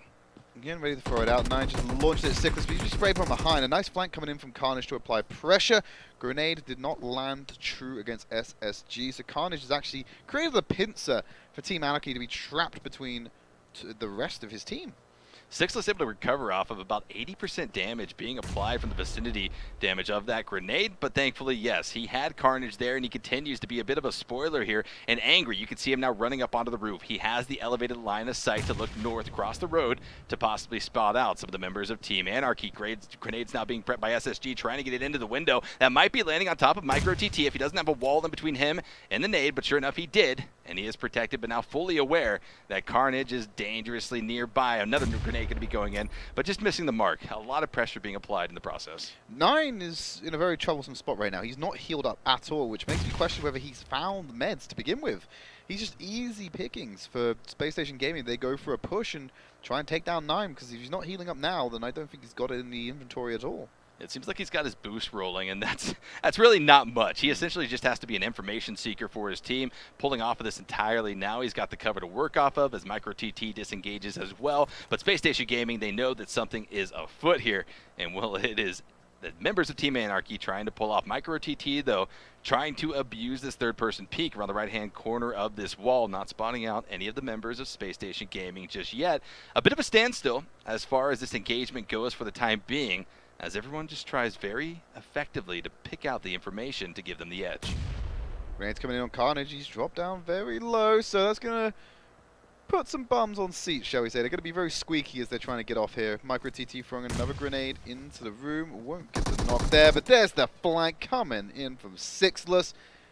The flush to follow up as well. Micro TT going to go out here for Team Anarchy. And how will player 9 adjust off of this? Certainly Spacestation Gaming is starting to swarm. They've got the numbers advantage now. And they know that Team Anarchy is on the back foot. 9 just trying to get around this building whatsoever way he can. And he's full sprint away as Carnage chases him down. Still behind the wall, though. But he's drawing out. He's baiting Spacestation Gaming out into a bit of an open area to where the lines of sight could be presented by the other members of Team Anarchy currently in the apartments. Also using the third-person perspective to see where Carnage is coming from. Got the micro Uzi as well. If he gets too close, Carnage may be out-dueled just by damage. Both going for the prone. They have a rough idea of where each other is. But Carnage push forward. There's the spray down. Carnage with the pivot. Taking down 9. There's the flush coming in. Cleaning that up nicely. 2 members of Team Anarchy already been removed from the map. Carnage hits the shots, and he says over to Team Anarchy, you really gotta hit those. 4 members still alive, though, for Spacestation Gaming. Carnage able to recover off of any damage he took in that 1v1. And now the other 2 members of Team Anarchy are absolutely pulling back. They've shifted off to the north. They're going to be getting in their vehicles and getting out of Yasnaya. It has not been a friendly city to the members of Anarchy. Yeah, off they go. Jumping into the vehicle. Driving away. One thing to note is that Misfits, they took the western bridge, now they're going into the east. So they took the least congested route to be able to do this. There's a firefight opening up between Unnamed. It looks like Silent Killer's trying to roll through here as well. Mitz in the UAZ trying to get out. Unnamed didn't want to take the firefight whilst they were also mobile, so they were willing to sacrifice the mobility they were having to try and get cleaner shots, but still not going to affect the fact they're not going to hit anyone from SK. Mount back up and get on the road, but they've lost the advantage on getting into the circle early in the advantageous position now to this team. Very late rotation coming out from these squads as the kill feed continues to light up. Tempo Storm going to be spraying down onto the members of AreYouScared. Another member of AreYouScared going down, falling likely off out of a vehicle. Unfortunate to see that happen, but Unnamed will be at least using some of these chaotic moments around the map to make that transition in. They're going to be trying to bomb as far north as possible, but some other teams have already postured themselves in these positions. Tempo Storm is fighting 2 different squads in this area. Polar A is off to the northeast, and then one other team, AreYouScared, off to the northwest. And they spotted out Silent Killers coming through in that rotation. Chris could be taking a lot of damage. Nico, though, trying to apply whatever he can to the remaining members of this caravan. They're going to be able to get through it. Still Mighty, the only team that's down. They're going to go straight past Polar Ace Esports. I think they're going to take a shot at trying to do this, but not going to find it. Felix being downed. They're going to be flushed out by Nico, so I'm not sure where he got that shot from, but here's a crash. Maras killing himself basically with the vehicle.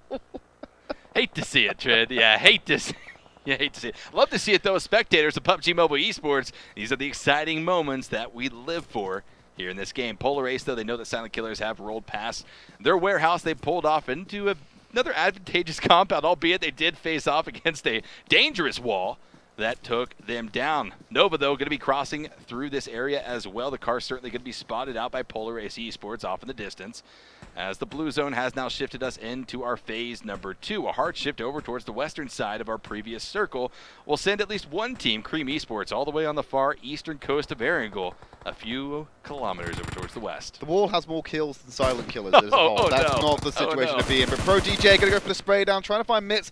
He's on pretty low HP right now. Silent Killers may be able to change that, add a number to themselves. If they can just find the angle on Pro DJ, but there's a lot of fire coming in. Vehicle going to crash and provide some cover.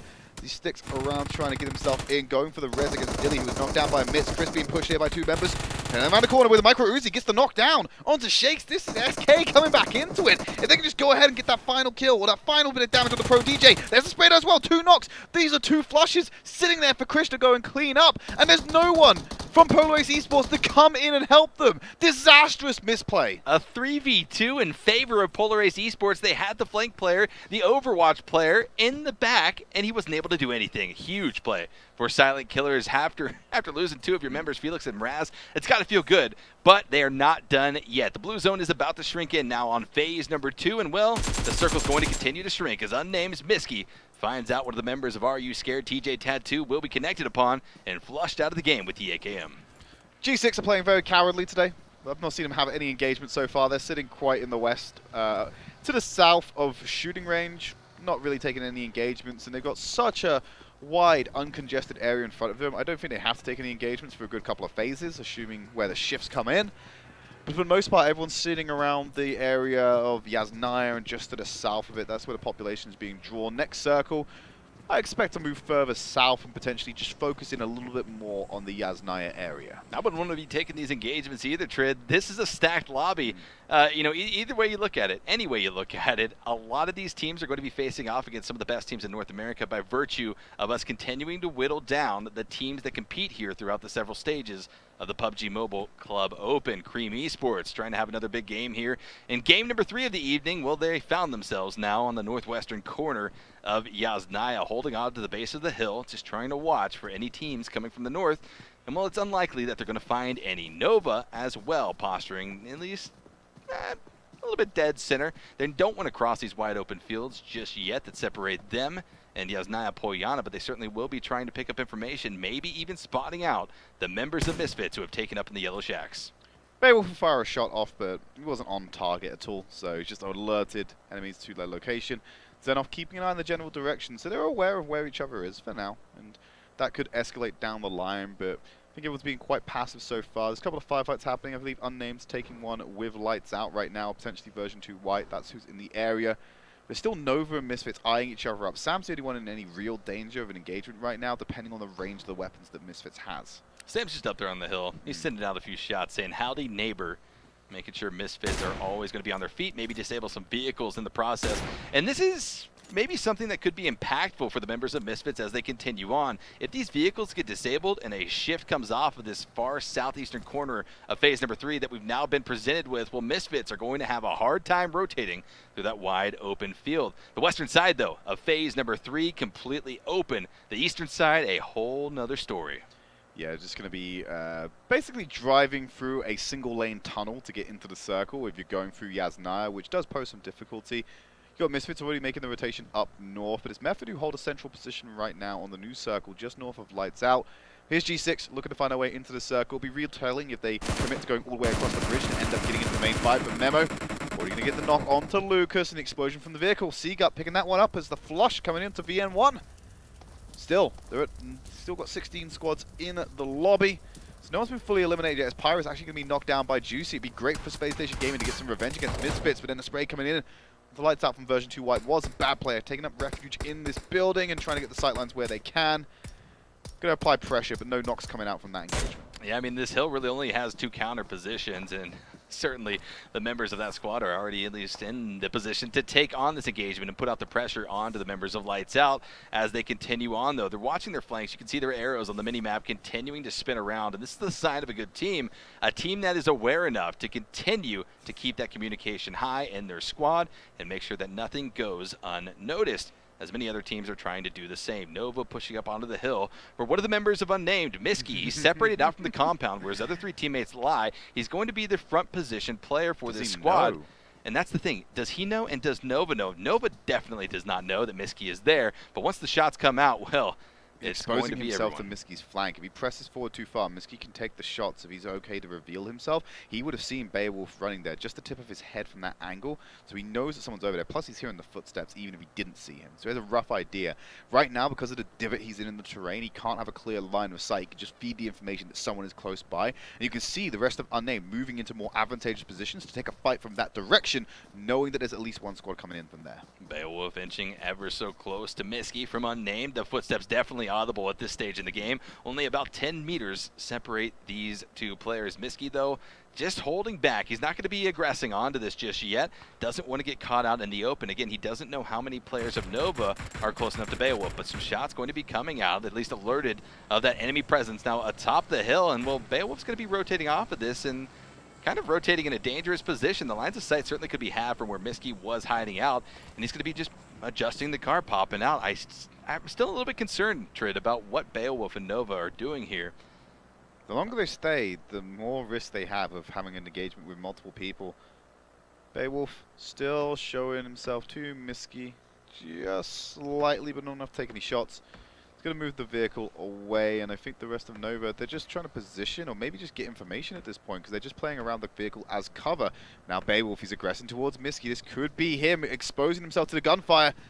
Not spotted him yet, so will still back away. And I bet Miski's just getting so frustrated by this. He's being teased by Beowulf. But an exercise in patience. I mean, to be able to hold back and not fire off those shots when you know that you almost have them dead to rights, Hey, that's that's solid play. You got to commend a player on that. Miski feeding this information back to his other teammates, but another member of Nova has now entered the fray. Edwin up here, and it is dangerous for Miski. He can get the snap onto one, but can he quickly snap to the other? Oh no, Edwin is too close. He's got to go for it. Spray down going in. Edwin, the first one to go down, immediately takes cover afterwards. Beowulf trying to move into position. I'm sure he's calling in reinforcements from Nova. He wants to take the fight around with the spray down. Trading bullets. Beowulf has to go to his knees. Not been down yet, but there's Sin with the reinforcements helping Miski out. As grenades coming in over the top, trying to go for the flush onto Edwin. And Miski's going to be able to get that. Colo and Sam running away. It's all gone wrong for Nova. And the patience of Miski has been rewarded. And somehow, it looks like Sam took a lot of damage. Sam was sitting at about 50 HP. As Kato now going to be rolling up. He's throwing out some smoke grenades, trying to get some concealment out onto the battlefield to provide some support for his teammate, but it's going to be all for naught. Out goes Beowulf, and now leaving us with just 2 remaining for Nova. Unnamed. Not a crazy battle, but an exercise in patience again that was able to at least give them those 2 kills. Total of 3 now for Unnamed as we move into phase number 4. It's been a shift over towards the east off of our previous circle centrality, so not much movement has to happen, at least from this area of the map, but other teams will be pushing up from the south. AreYouScared's mighty. Nova still hanging on down there to the southeast, and, well, a few other teams have to make rotations. The bridge, though, far north, Spacestation Gaming and G6. I believe Spacestation Gaming is putting out a lot of pressure, and they have to face off against Method. You can see Pride and the rest of the crew just a little bit south off of this bridge. Well, capitalized pressure from Lights Out. They did get a complete wipe of 4 Hokage. So they got a couple of kills to their name now and a better position. You can see Oswey, he's just playing for placement now. There's no competitive nature to this strategy other than just playing to survive. Cream are in the area, but they should be fine to get away with this as well. They're all focused around that western area of the newly formed circle. Spacestation Gaming trying to approach onto Method, who have this gas station locked down. Gas Station, a pretty powerful position, at least in terms of this circle positioning, but Space Station is trying to counter that with a riverbed play. Doesn't look like they're exactly watching that direction, might not be fully aware that a full squad lies in wait inside of this petrol station, but they will continue on. Sixless is going to be leading the charge, and Clay is watching. He's ready for any of the members of Space Station Gaming to pop their head over the riverbed, and then under the wall the shots will go. Not finding anything just yet, though. Another exercise in patience. No shots, no grenades, just trying to set the trap. Hopefully Space Station Gaming don't fall into it. Still holding away on this riverbank, trying to find a way onto the mainland. They are fairly certain someone is in that gas station, otherwise they would have gone for the cover and the safety. Juicy pulling the vehicle in front, going to be providing a distraction as well as some potential cover, but he closes the gap against that wall. He's able to move up and basically relay more information to Space Station for what should be a new engagement. Grenades now being thrown into the gas station. The layout of this gas station, it's not a lot to work off of. Certainly not a lot of cover inside of the building, not a lot of walls to block the damage coming out from the grenades, but Juicy and the rest of the Space Station Gaming squad will continue to frag out, tossing the nades underhand now over, trying to find the connections onto the members of Method, not finding them just yet, but a lot of damage being applied. Everfury going to be dropped down to 40% HP as Steamy tries to provide some support to his teammate, and now both teams back off of this and try to reset the engagement. They've already lost Carnage immediately to a well-placed grenade from Method, and then the flush came in afterwards to take him out. So if you want to talk about loss, that's what Space Station Gaming did. They'd lost the whole body in the form of Carnage, I believe, just being removed from the map. So now it's a 4v3 engagement. This reset does not play into their hands whatsoever. They're just going to heal up, but they have to go against them in a 3v4. Bit of a standstill still as the next phase pops. Phase number 5 is going to include the gas station, but Space Station Gaming has to move. They're going to be able to maneuver on this riverbed to get inside of the circle, but I know Space Station Gaming, they're going to want to eliminate the only other threat holding on to the northern side of this phase, as pretty much the majority of the lobby now starts to make those transitions. Misfits already going to be spotting out one squad. It's none other than BN1 getting sprayed down left and right by Percasauce, and the rest of the crew, the Mini 14, going to be employed here as Zenith continues to spray down with the M416, applying a lot of damage. Duck dropped down to 30% HP, but no knocks coming out just yet. Uneven's getting that greater sightline on VM1. Going to spray through the smoke and the hay bales, hopefully pierce them down. Tempo taking some casualties to the play zone while this is going on. Nico being dropped to his knees. Miski dealing with Nova while this is going on as the circle starts to shrink down, but Misfits need to be more cautious of what's happening around them. They can be distracted by VM1, but they need to have eyes everywhere right now. They're in that circle position, they're holding edge on the northeast side, but they got people coming in from other directions. And Tippo continue to take casualties in the kill feed, but this hill has become a bit of a battlefield as Lights Out, Unnamed, and a few other teams will be combating each other down here on the southern side. AreYouScared, 2 members alive off to the northwest, but Siga going to be spotting out Sin, spraying him down, and that's going to be connection with Memo from the Scar onto Sin, getting a nice knock, but other members of Unnamed are still alive. Bill, Miski, and Max are trying to support their fallen comrade, trying to do whatever they can to get some concealment out to try to stay 4 up. Unnamed trying to get themselves back in. There's one grenade still being traded. Smoke grenade over the top to relieve some pressure. Hopefully get a disengagement. Was getting the knock onto Percocet with the VSS. Drop him down onto his knees. Osway feeling the hurt finally from Shishu, who will also mean that G6 are going out in 11th place because of that final flush. Cheddar taking some damage from Spacestation Gaming on that northwest side, and Kodo, he goes for a little bit of a drown. Unfortunate to see. This engagement here on this hill, though, can at least survive on for a little longer. The next phase has pop phase number 5, going to at least include this southern area of the mountain that has been an engagement for the last few minutes. But Unnamed is not going to sit back. They've been playing aggressively so far today, and I don't see them changing anything just yet. Attention, though, might be diverted over towards the north as Spacestation Gaming and Method both have to disengage off of that riverbed and gas station. But Unnamed's Bill going to be taking a lot of damage, knocked to the process, and Memo and Lights Out going to be swarming. 2 members. One member still up for Unnamed, as Lucifer now going to get knocked down by Max, who presses forward a little bit more aggressively to get Memo as well. The cojones on this guy as he keeps pressing against outside of 9K. Will finally be shut down, but look at that. Comes in with the final strike, putting the team on his back. Well played, Unnamed. Very well played. 3rd place team, Lights Out, coming into this game on the leaderboards. Well, they got taken out a little bit earlier than they were used to so far on the day. But Unnamed, they stay 4 alive if they're able to get this res onto Max. AreYouScared trying to approach from the northwest, and they're going to be taking casualties. Sin with the M416 takes down one of the members of the AreYouScared squad. But here's the push we were looking at up here towards the north. Method already adjusted off of the gas station, securing a northern hold on phase number 6. But Spacestation Gaming is trying to re-enter the fray. Smoke's being deployed. Sixless just trying to hide back, not trying to over-aggress wide in the open, making sure all of his smokes have matured before he pushes. Shots coming in from the east, from the south, sorry.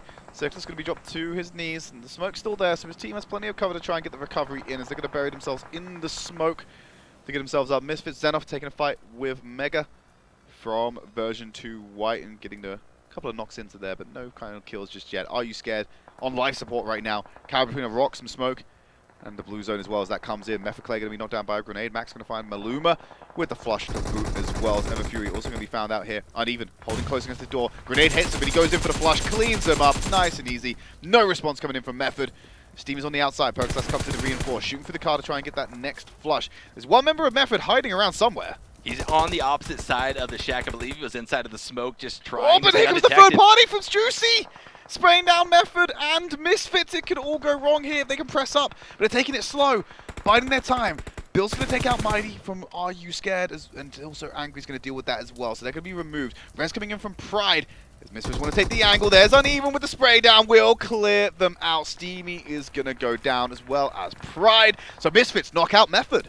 But significant to take away, Misfits only has 2 members alive, Uneven and Zenith. Again, the 2 members that have survived the rest of the team as we push into the late game, all on one of the new additions to this roster, and will Uneven, the tenured resident of this Misfits squad. Version 2 White at least going to be taken out here in 4th position as 3 teams remain. Spacestation Gaming has found themselves in the top 3. Misfits have found themselves in the top 3, but now they're taking damage in the form of Unnamed Sin, spraying him down from the shack. Out goes Misfits in 3rd position. It's all Unnamed versus the members of Spacestation Gaming. They have the man advantage, and they just pressed into the circle advantage. Spacestation Gaming have to aggress onto them. They have high ground as well.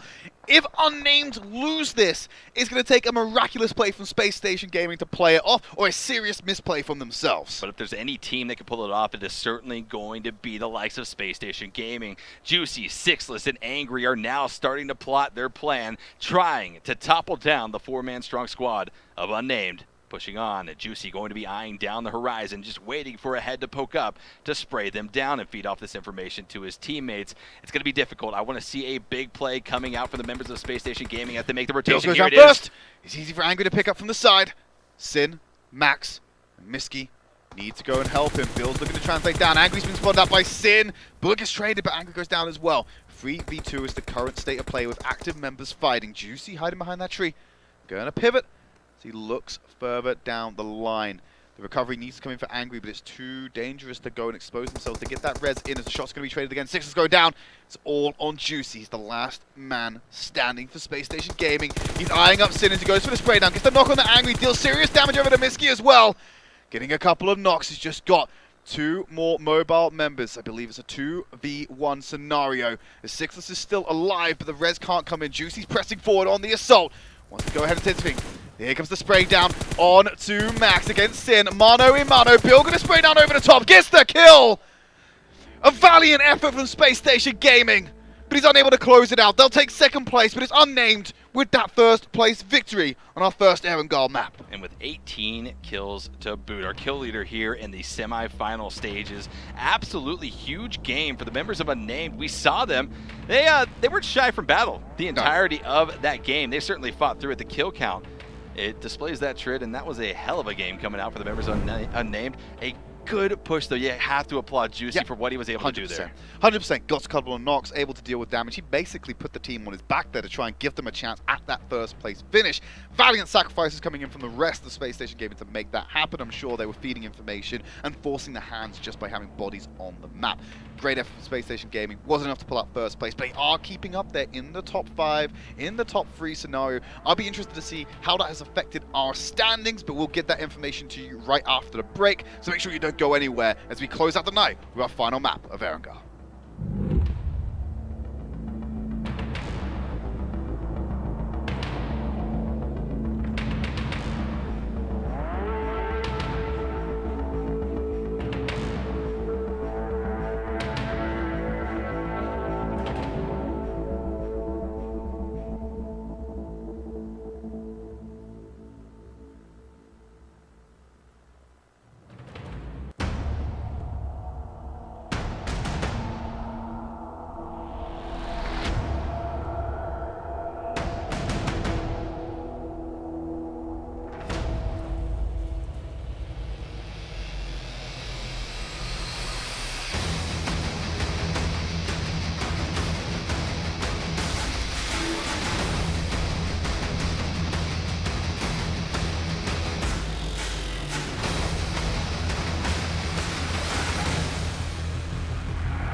Do you play PUBG Mobile?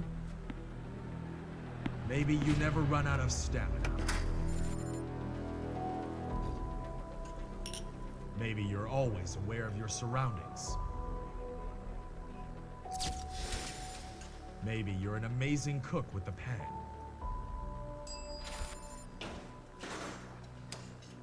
Maybe you're a great driver.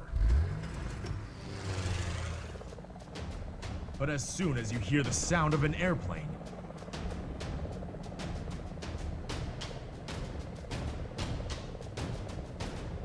you get into the zone.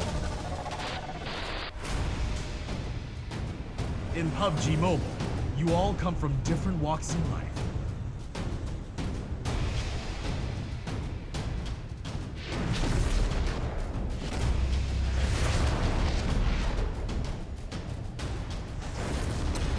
But you face the same dangers on the battleground.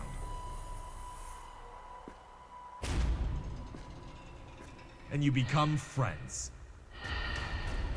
You work together to overcome the obstacles. This is PUBG Mobile. There's a #1 in all of us. Welcome to the PUBG Mobile first anniversary party.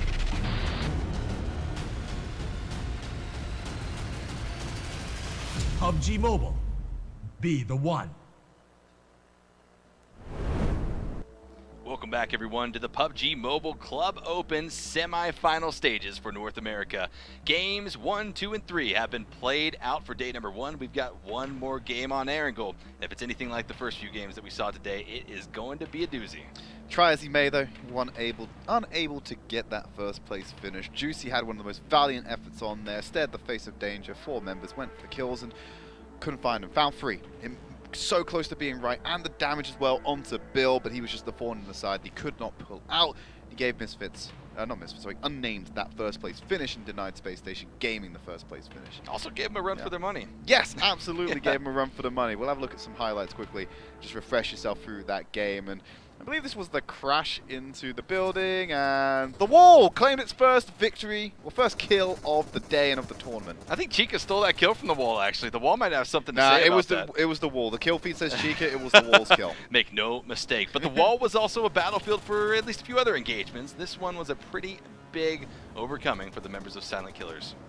The spray down coming in from Max, he really took the game by his hand and just took the fight straight to lights out, and yay, got knocked for it, but the rest of his team was in a great position to be able to take it. Now this is that final moment we're talking about with Juicy. You see here, gets the spray down onto Miski, he just follows him down and gets the knock on the back line after dealing that downing blow to Sin. See, Max has gone for the res, and Bill's gone up onto the high ground to try and deal with Miski himself. Immediately, Juicy, he smells blood in the water, so he goes, you know what, I'm going to run this down, I'm going to spray it. Goes straight for Max, gets that knock, just leaves Bill back in the game. Bill's realizing, oh, this is bad now, it's going to be a problem. He got Max up, so Bill did go down. Max was in a position to try and help, because he needed to heal up before he was a viable option for that to happen. Yeah, I like what Juicy did there. He played that as perfectly as he could. Once he got the 2 knocks, he knew that only a few seconds separated him and those members of Unnamed being able to stick the reses. He tried to aggress upon it, got the extra knock, wasn't able to secure it, but a huge play nonetheless. One of the top plays, I think, so far of the PUBG Mobile Club Open. Let's see what the top plays netted Spacestation Gaming, so we go ahead and have a look at our standings. And Ace Esports sitting in 16th place now. It's good to see Method get some points on the board and climb up to 12th place. Gonna climb up a couple, but what else is standing out to you here, Phil? 3-way tie down in 16th place. Silent Killers, 4 Hokage and Polar, Ace Esports. But Trid, we do have rules that dictate who is ahead of one another in these types of situations. And if you at home want to check out these rules, maybe some VODs of the previous gameplay of the PUBG Mobile Club Open, well, head on over to clubopen.pubgmobile.com and check it out. Let's have a look at that top 8, though, and have a look at what's going on there. Most importantly, Misfits Gaming still on top by only 4 points.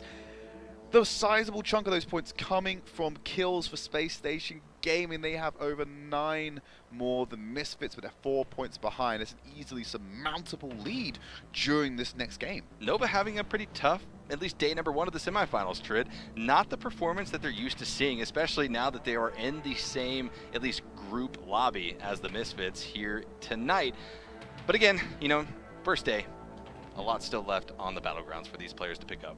Well, reflecting back onto that previous matchup, our head-to-head for this game, Spacestation Gaming going up against Unnamed. They clash on the battlefield again. Juicy may want to get that fourth and final kill and get it onto Bill. So it's going to be one to watch as Erangel explodes for our final map of the day. And these are two of our kill leaders, at least from game number 3. You can see that Spacestation Gaming certainly has more kills in total throughout the day, and by virtue of that, also more points as well. But keep an eye on these two teams. Certainly the action tends to follow Spacestation Gaming and Unnamed, so it's going to be an exciting one. But let's take it on into game number 4. Erangel, the final game of day number 1 of the semifinals for the PUBG Mobile Club Open, is underway.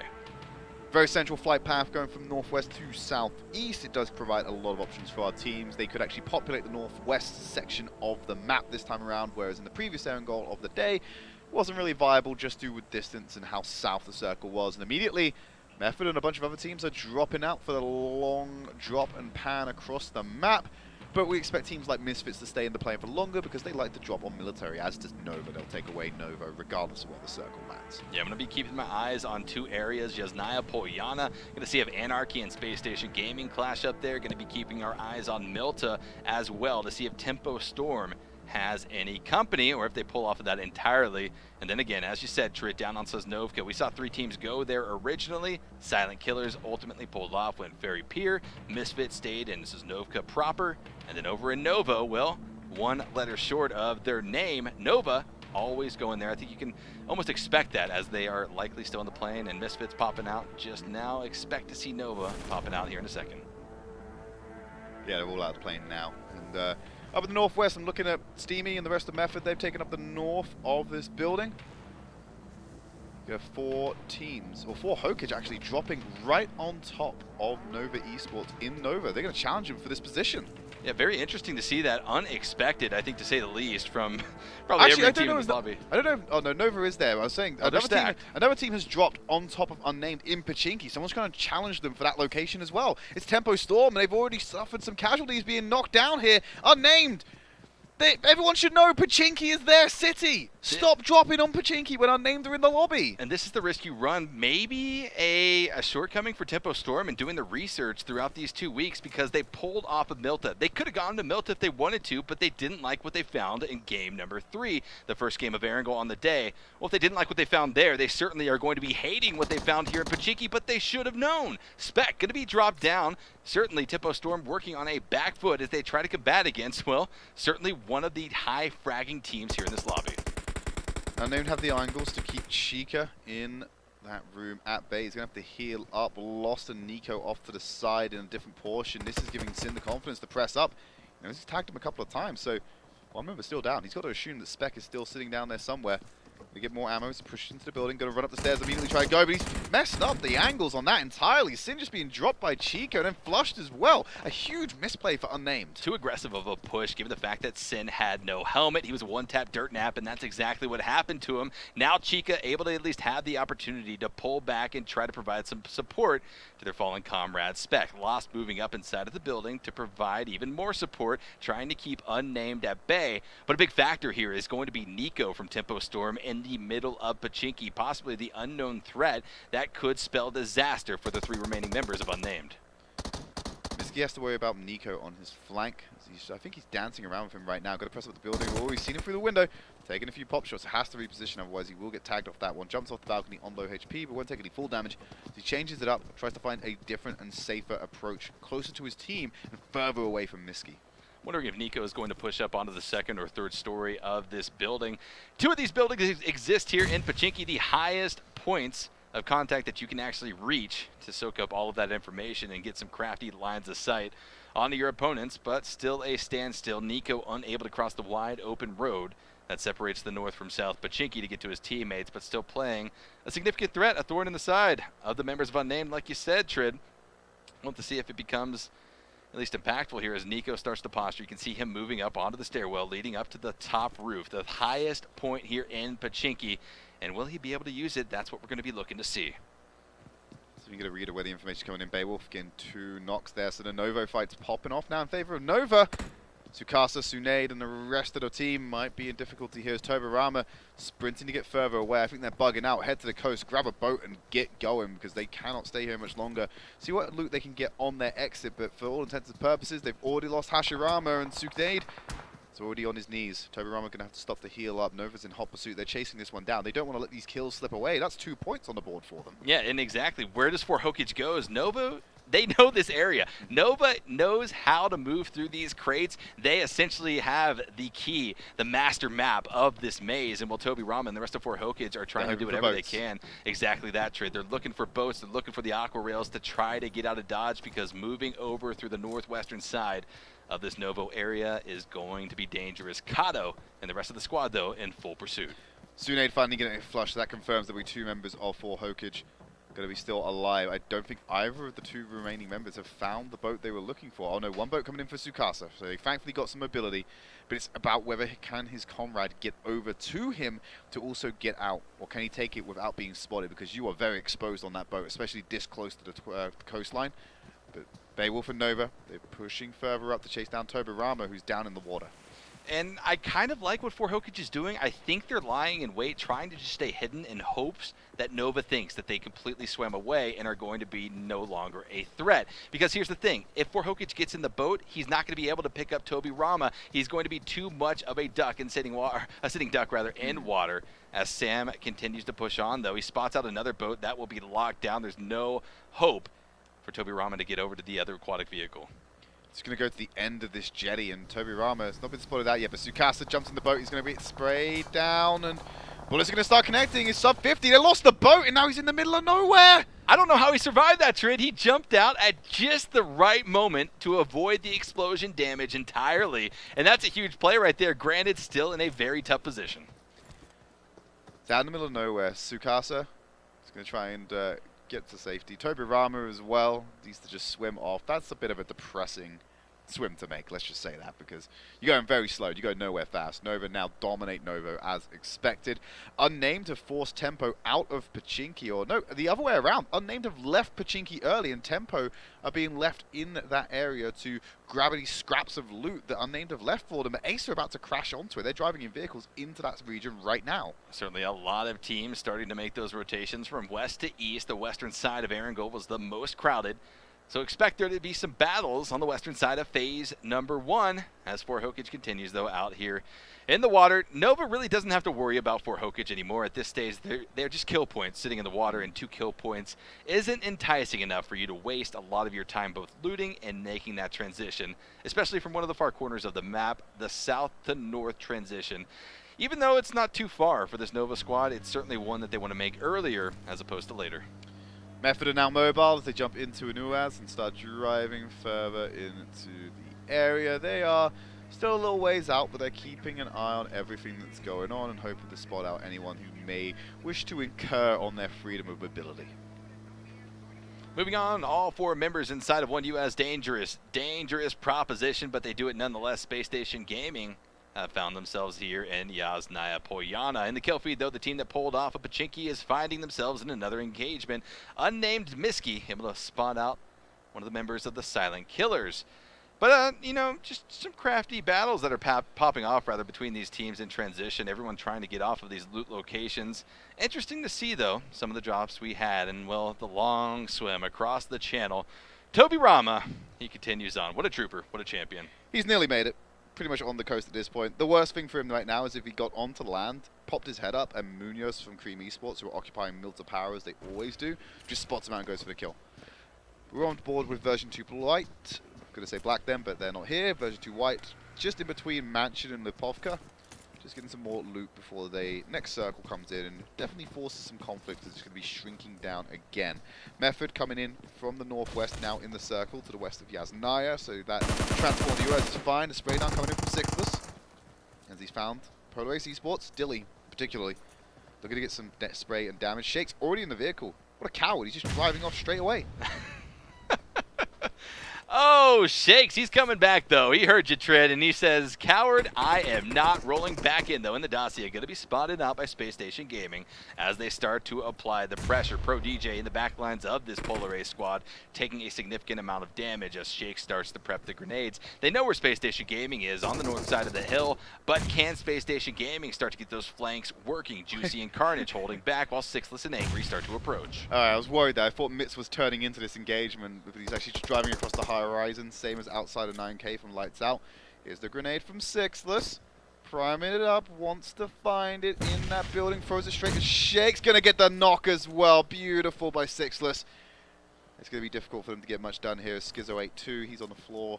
Not downed, but he's just getting some meds in as Angry presses into Shakes. Sixless covers his flank and stops the crash from coming into it. Priming up another grenade. Does he want to get another good, solid arm in here? Maybe a Kobe over the top? He flips around because he hears the vehicles behind him. Look at the migration happening. Misfits and Lights Out traveling across the plains. As Sixless just holding this angle, trying to pressure Ace. Yeah, incredibly unfortunate for Polar, Ace Esports, Pro DJ, and his teammate Dilly are not going to be able to get any of their teammates up. At least a few meters separate them from this garage compound. And, well, they're going to be left with 2 members alive. Well, mark that maybe 1 as another member goes down. Pro DJ going to be caught out by Carnage. Carnage has had a great day so far here on day number 1 of the semifinal stages, and he doesn't stop yet. He's going to be wiping out the entirety of this Polar Ace Esports squad. Down they go in 16th position. Carnage nearly got knocked himself there. He looked at the angle of where that remaining Ace player was, and then he pivoted away immediately. If Sixless didn't have eyes on that, he would have been downed. Like, there's no doubt about it. He looked and looked away. Zenith, the rest of Misfits, now in a compound of their own. You saw them transition past that territory that Space Station Gaming just dominated on, but they've spotted out Tempo Storm. Tempo Storm's lost, now under fire. A lot of damage being applied to his person as well as the vehicle, but he's able to block the lines of sight with the tree foliage and continue on that rotation, hopefully to greener pastures. But as we enter into the mid-game, well, certainly not a lot of open areas will be up for grabs. Pyro just eyeing up over to the north. Same Tempo convoy now under fire from Team Anarchy. Got a compound for themselves. Tempo going to take cover behind the rocks and use their vehicles for some additional version of that. Maybe looking to dethrone Anarchy from this territory because they've made the stop here. It might open them up to a lot of fire in doing so. Micro TT, the rest of Team Anarchy holding on to at least a strong compound given the circle that we're looking at. Phase number 2 at least is closing out here. The blue zone starts to approach. We're going to be seeing another circle shrink here soon. But Trid, you know, I think these teams just might have to start landing on the eastern sides of these maps because we don't really see a lot of western circles. I don't know what exactly is going on with the algorithm, but it is east, east, east all day long. Misfits, though, continuing to apply the pressure on any team that tries to rotate past this compound. Even taking some shots over at Method. Percocet has the vehicles in the building itself, which obviously protects them from that damage a little bit more, makes it a little bit easier as Cream open it up onto Tempo. Yamon actually getting the knock onto Maluma from G6 there. Tempo still under a lot of pressure. Flush coming in as well, so Maluma has been removed from the game for G6, sorry, not Cream. Phase number 3 has popped. The next circle shrink is in full effect. And a little bit off-center towards the northeast we go. A lot of water going to be taken out of play, but still significant to note that there is water on the eastern side. That coastal region could be very devastating for any team that tries to posture on that side of phase number 3, but a lot of teams crowded on the southern side of this circle. A lot of rotations coming out as well as Cream Esports picks up a nice crate. Level 3 kit, as well as a weapon to boot. Doesn't go for the weapon, but pops back in the car now to make the rotation. Drive down here and move into the center circle. Now, people who have to take the furthest rotation are AreYouScared over in the northwest. The shot coming in from the memo. The transition being very dangerous for some as Spacestation Gaming taking a lot of fire. Carnage taking a few shots, but he's not close to being down just yet. Lucifer's training his sights on there. Unnamed Miski will be the first person to get knocked down by Method as they're trying to pass through that tight area. Dangerous, dangerous rotations coming out for these teams right now. They're starting to feel the pressure that is applied. In this stage of the Erangel games, it's not going to be easy to make those movements, no matter how small, no matter how far. Certainly, it is going to be obstacle after obstacle to get there, but Method now Everfury Pride outside of the building, facing down on top of Unnamed, Bill and his teammate inside. Smoke's coming out, trying to block the lines of sight. Everfury just trying to set the stage for this engagement that is inevitable at this stage in the game. Eyeing up inside of that building. Max on the outside, watching the flanks. Bill on the inside, holding the central pivot. Max going to spray from the side and force Method to turn around and change their position as Bill sitting on there. They're backing off from this. Max emerges through the building, gets himself in the UAZ. I'm confused by this engagement, Phil, because he's now taking fire from another angle. Yeah, Unnamed was a little bit confused there. They were liking what they were hearing, but now, unfortunately, from the southern flank, it is going to be team number 11. That's the Misfits, a team that you don't want shooting on your backside, certainly forcing the pressure once again inside of Grandma's house. And I don't think Bill or Max want to be inside of that house. It's not easy to play off of. A disastrous nade could come in and, well, wipe out the entirety of that squad as another team moves in. This is a triangle of powerful squads rolling in here as Nova starts to present themselves off of the northwest position from where Method is currently holding. So a lot of teams congested in this one particular area. Clay on the second floor with his teammates, just trying to keep an eye out on as many angles as possible. Tempo were able to get a shot onto Turbo Rama, the last remaining member of 4 Hokage, so 4 Hokage have now been removed from the map altogether. Clay eyeing up Pyro in the distance, may have spotted something to make him think that there's a team over there that might deserve his attention. Tempo Storm going to be possibly spotted out as VN1's Lucas hops out of the Harry Potter. He's got teammates in tow on the backside as he moves towards a late game crate. This is going to be a significant pickup for Lucas. We'll have to see if he walks away with an AWM. Certainly that gun not only instills the fear in everyone surrounding you, but it also packs the damage as he pulls back to the Harry Potter. He's going to be at least holding on to this area as his teammates push up to him as well. The northern side of the circle is essentially there. Spacestation Gaming isn't going to be able to put up much resistance because they've got other members spread out along the northern side, specifically Juicy and his teammate off to the far northwest. Cream going to come in from the east after getting a little bit more mobile. It's the northern part, like you said, a squad that we might need to look out for here. Are you scared? G6 and version 2 White looking to come in here. On the road itself, just being held down is Clay, eyeing up Misfits Xenof. And the vehicle as well, going to immediately go for the tires with the car 90, not the car 90, the M24. Get that damage out on there, try and disable the vehicle, make the mobility less of an option for Misfits Gaming should they have to rotate further. And that's one of the things that at least good teams here in PUBG Mobile, they're aware of. Anything that you can do to whittle down your opponents, whether or not you know it's going to come back to help you in the late game, you have to take the opportunities, every single one you get. Duck, though, from VN1 to spotted up a team on the northwest. It's going to be Nova spotted out as they try to make their way down inside of the circle, but G6 is a lushy. Still 4 up for G6. Something that we haven't seen them accomplish so far in games 1, 2, or 3. But at least as far as this goes, it was looking good. They are rolling up on the eastern side of the circle where Team Cream Esports is holding on to all 4 of those members alive and well. And Alushy spots out the vehicles and immediately diverts his path. Like, yeah, I don't want any of that. Someone's home. I'm going to go ahead and just find another house to go break into. Yeah, it's not worth the time right now. Mighty, under a bit of pressure, as is the rest of AreYouScared, because Spacestation Gaming down on the bottom of that hill. They're mounting up. Carnage is going off to the side, drawing a lot of fire from Mighty. May not have been the play. Chief, as he wraps back around to the house to try and take cover. Team Anarchy looks like they're engaging with VN1 as well. Cream Esports actually able to find one of the members of G6. Hamon going to be knocked down and flushed out of the game. But AreYouScared continues to deliver posture on the northern side of the circle. Munoz from Cream going to be spotting out Alushy. Down they go as well, but still 14 teams remaining. Other members of G6 are alive. They're going to be rolling into the scene, not where they want to be. The lines of sight are to be had here by Cream Esports, and a few shots could end any push from the members of G6 here in the late game of game number 4. Shadow just poking in and out, trying to get some sightlines on. They're off to the east by themselves for now. They are taking some fire. Long-range shots against some teams in the distance. But it's Ran here in the footsteps, very close to him. Our Team Anarchy 9. He's just going to hold there with the energy drink. Get the stims going. Someone's going to breach through the door. There's the spray down coming in. The gun doesn't come out fast enough. Ran secures the kill. And it's Micro TT to make sure that he's going to be flushed out of here as well. Good play by Team Anarchy to take away this key position. But you see Key from VN1 off to the side there in that smoke. Could play spoiler for Team Anarchy if they get a little bit too complacent with their small victories. As true to work with, third-person perspective gave him the lines of sight on the members of Team Anarchy, but now they're under fire from a different position. The members of VN1 are trying to swarm onto the team that took out one of their players just a few seconds ago. Down to the prone position, Kui trying to pop out whatever nades he can. Not going to be landing any of the damage in Spacestation Gaming. The other members of this squad that are currently postured on the western side of the circle are taking casualties. James is going to go down here. He's not going to make it in.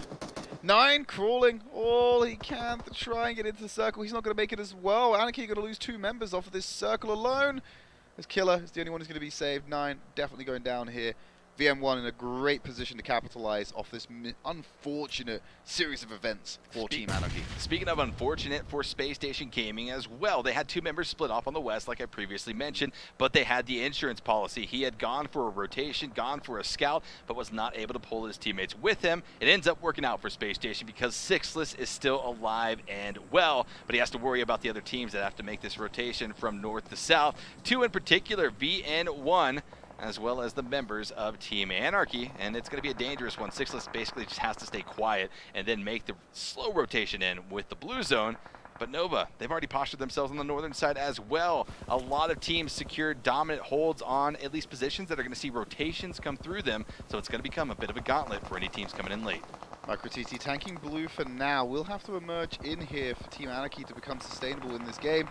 Presses through. He's going to have to tank the blue a little bit longer. He's going to have to sit in the middle of the road to get the med pack. And immediately he's just going to be spotted out by Duke.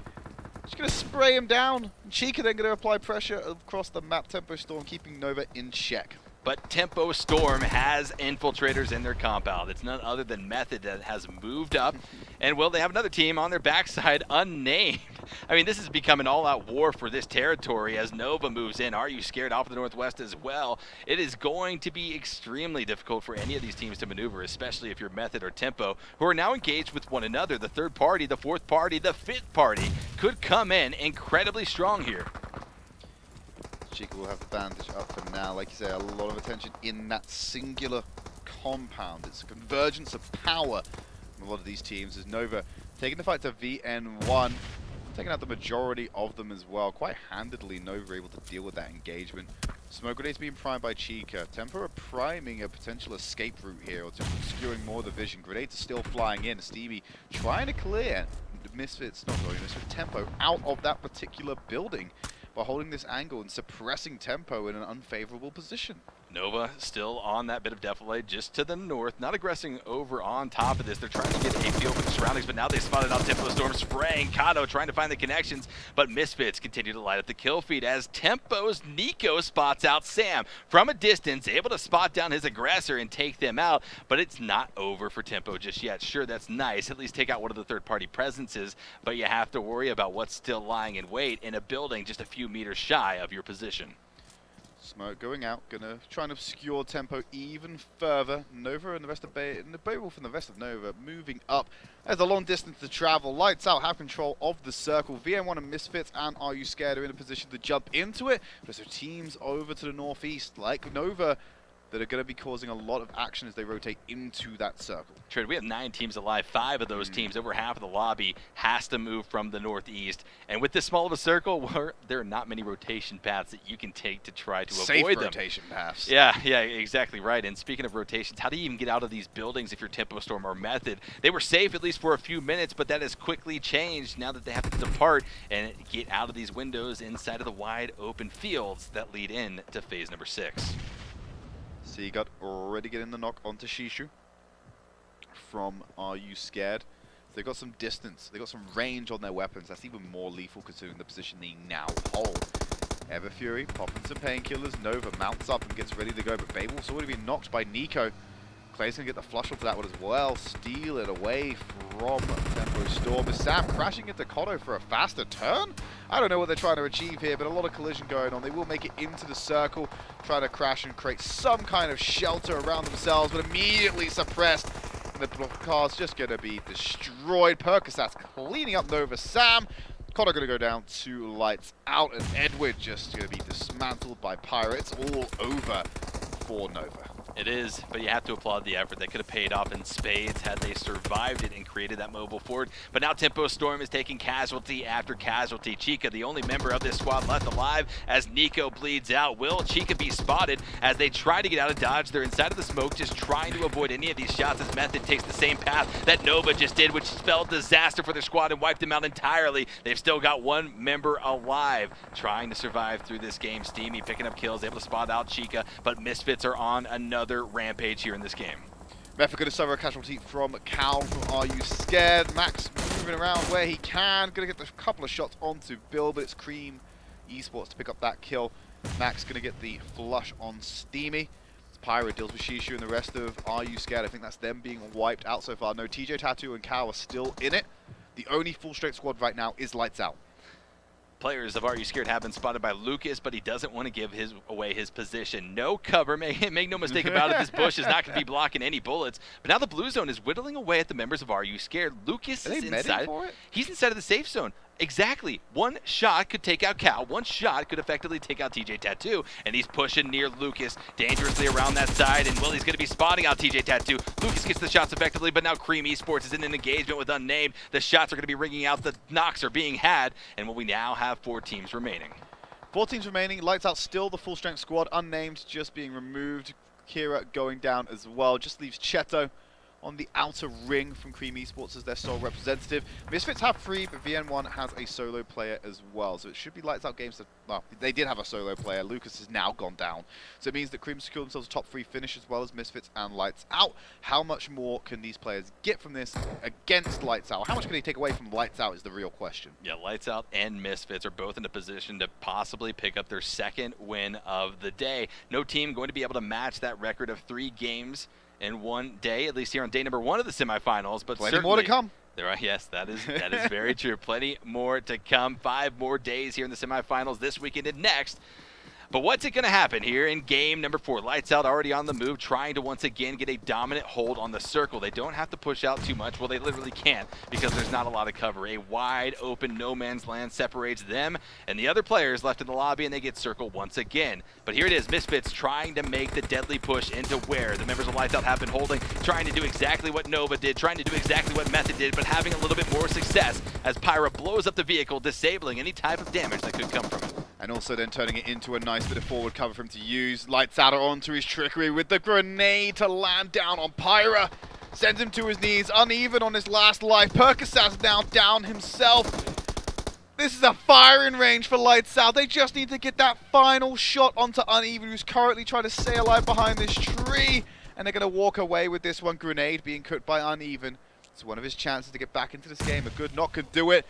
But it's Memo's grenade. He's going to find it as it comes over the top. Lights Out taking another victory today on Erangel. Bit of a point tonight coming out. You have to respect it, all right? Lights Out is certainly a competitor here. They are at least making a run for Misfits title in the semifinals, but you have to applaud those types of effort. You go out, you have to make the strategical decision saying, look, there's no way I'm going to be able to cross this open field. There's no way. We saw it. We had at least the advantage from the spectator view. All 4 members just of Lights Out, ready to go. You're dead. You walk out of there, you're dead. No one can survive that, no matter how good you are, even if you're on the team of Misfits. Well, still Misfits, they still end up in those top 2, top 3 positions constantly throughout the day. So they're in a great position. Nova Esports maybe got some kills, but they're still going to be behind Misfits. But going to be quite close. The team that's challenging the most though right now is Spacestation Gaming. Now they weren't up high enough, I believe, to make that complete challenge against Misfits' 1st place position, but it does keep them in contention for the next couple of days worth of action, because it's a double round robin this stage of the semifinals. So there's still plenty more matches to come. There's, I believe, 12 maps total is what you'll have to play. No, you have to play 6 maps. No, 24 maps total. Yeah, being played. That's an incredible amount of PUBG that 3 groups are going to have to play over the next 2 weeks. Yeah, Zach Galifianakis quick math happening right now. Yeah, unfortunately, I'm not as fast as even that character when it comes to math as well. No, certainly not. But a stellar day played out, all 4 games coming up with huge action. I mean, Trid, we got highlights after highlights after highlights. Make sure to go back, check out the clips if you're watching on Twitch, if you're watching on YouTube as well, you can find the VODs. Or if you want to just check out all the action in one condensed place, head on over to clubopen.pubgmobile.com. We've got the rules, we've got the standings, and we've got the videos to highlight all of the action that has not just taken place today, but also over the last 2 weeks of the group stages. And also all around the world as well, because we're not the only region a part of this. We're all working towards global regions, and North America is just one piece of the puzzle that's going on right now. I'll tell you what, let's have a look at the standings. Let's try and pull standings up right now and see if we're going to be able to see what the total outcome is of this one. So Ace Esports in the same position as they were. 16th place seems to be where they're going to be leaving out here. There has been a point difference coming in here, because obviously we had that freeway tie at the bottom, which has now been broken by this last map.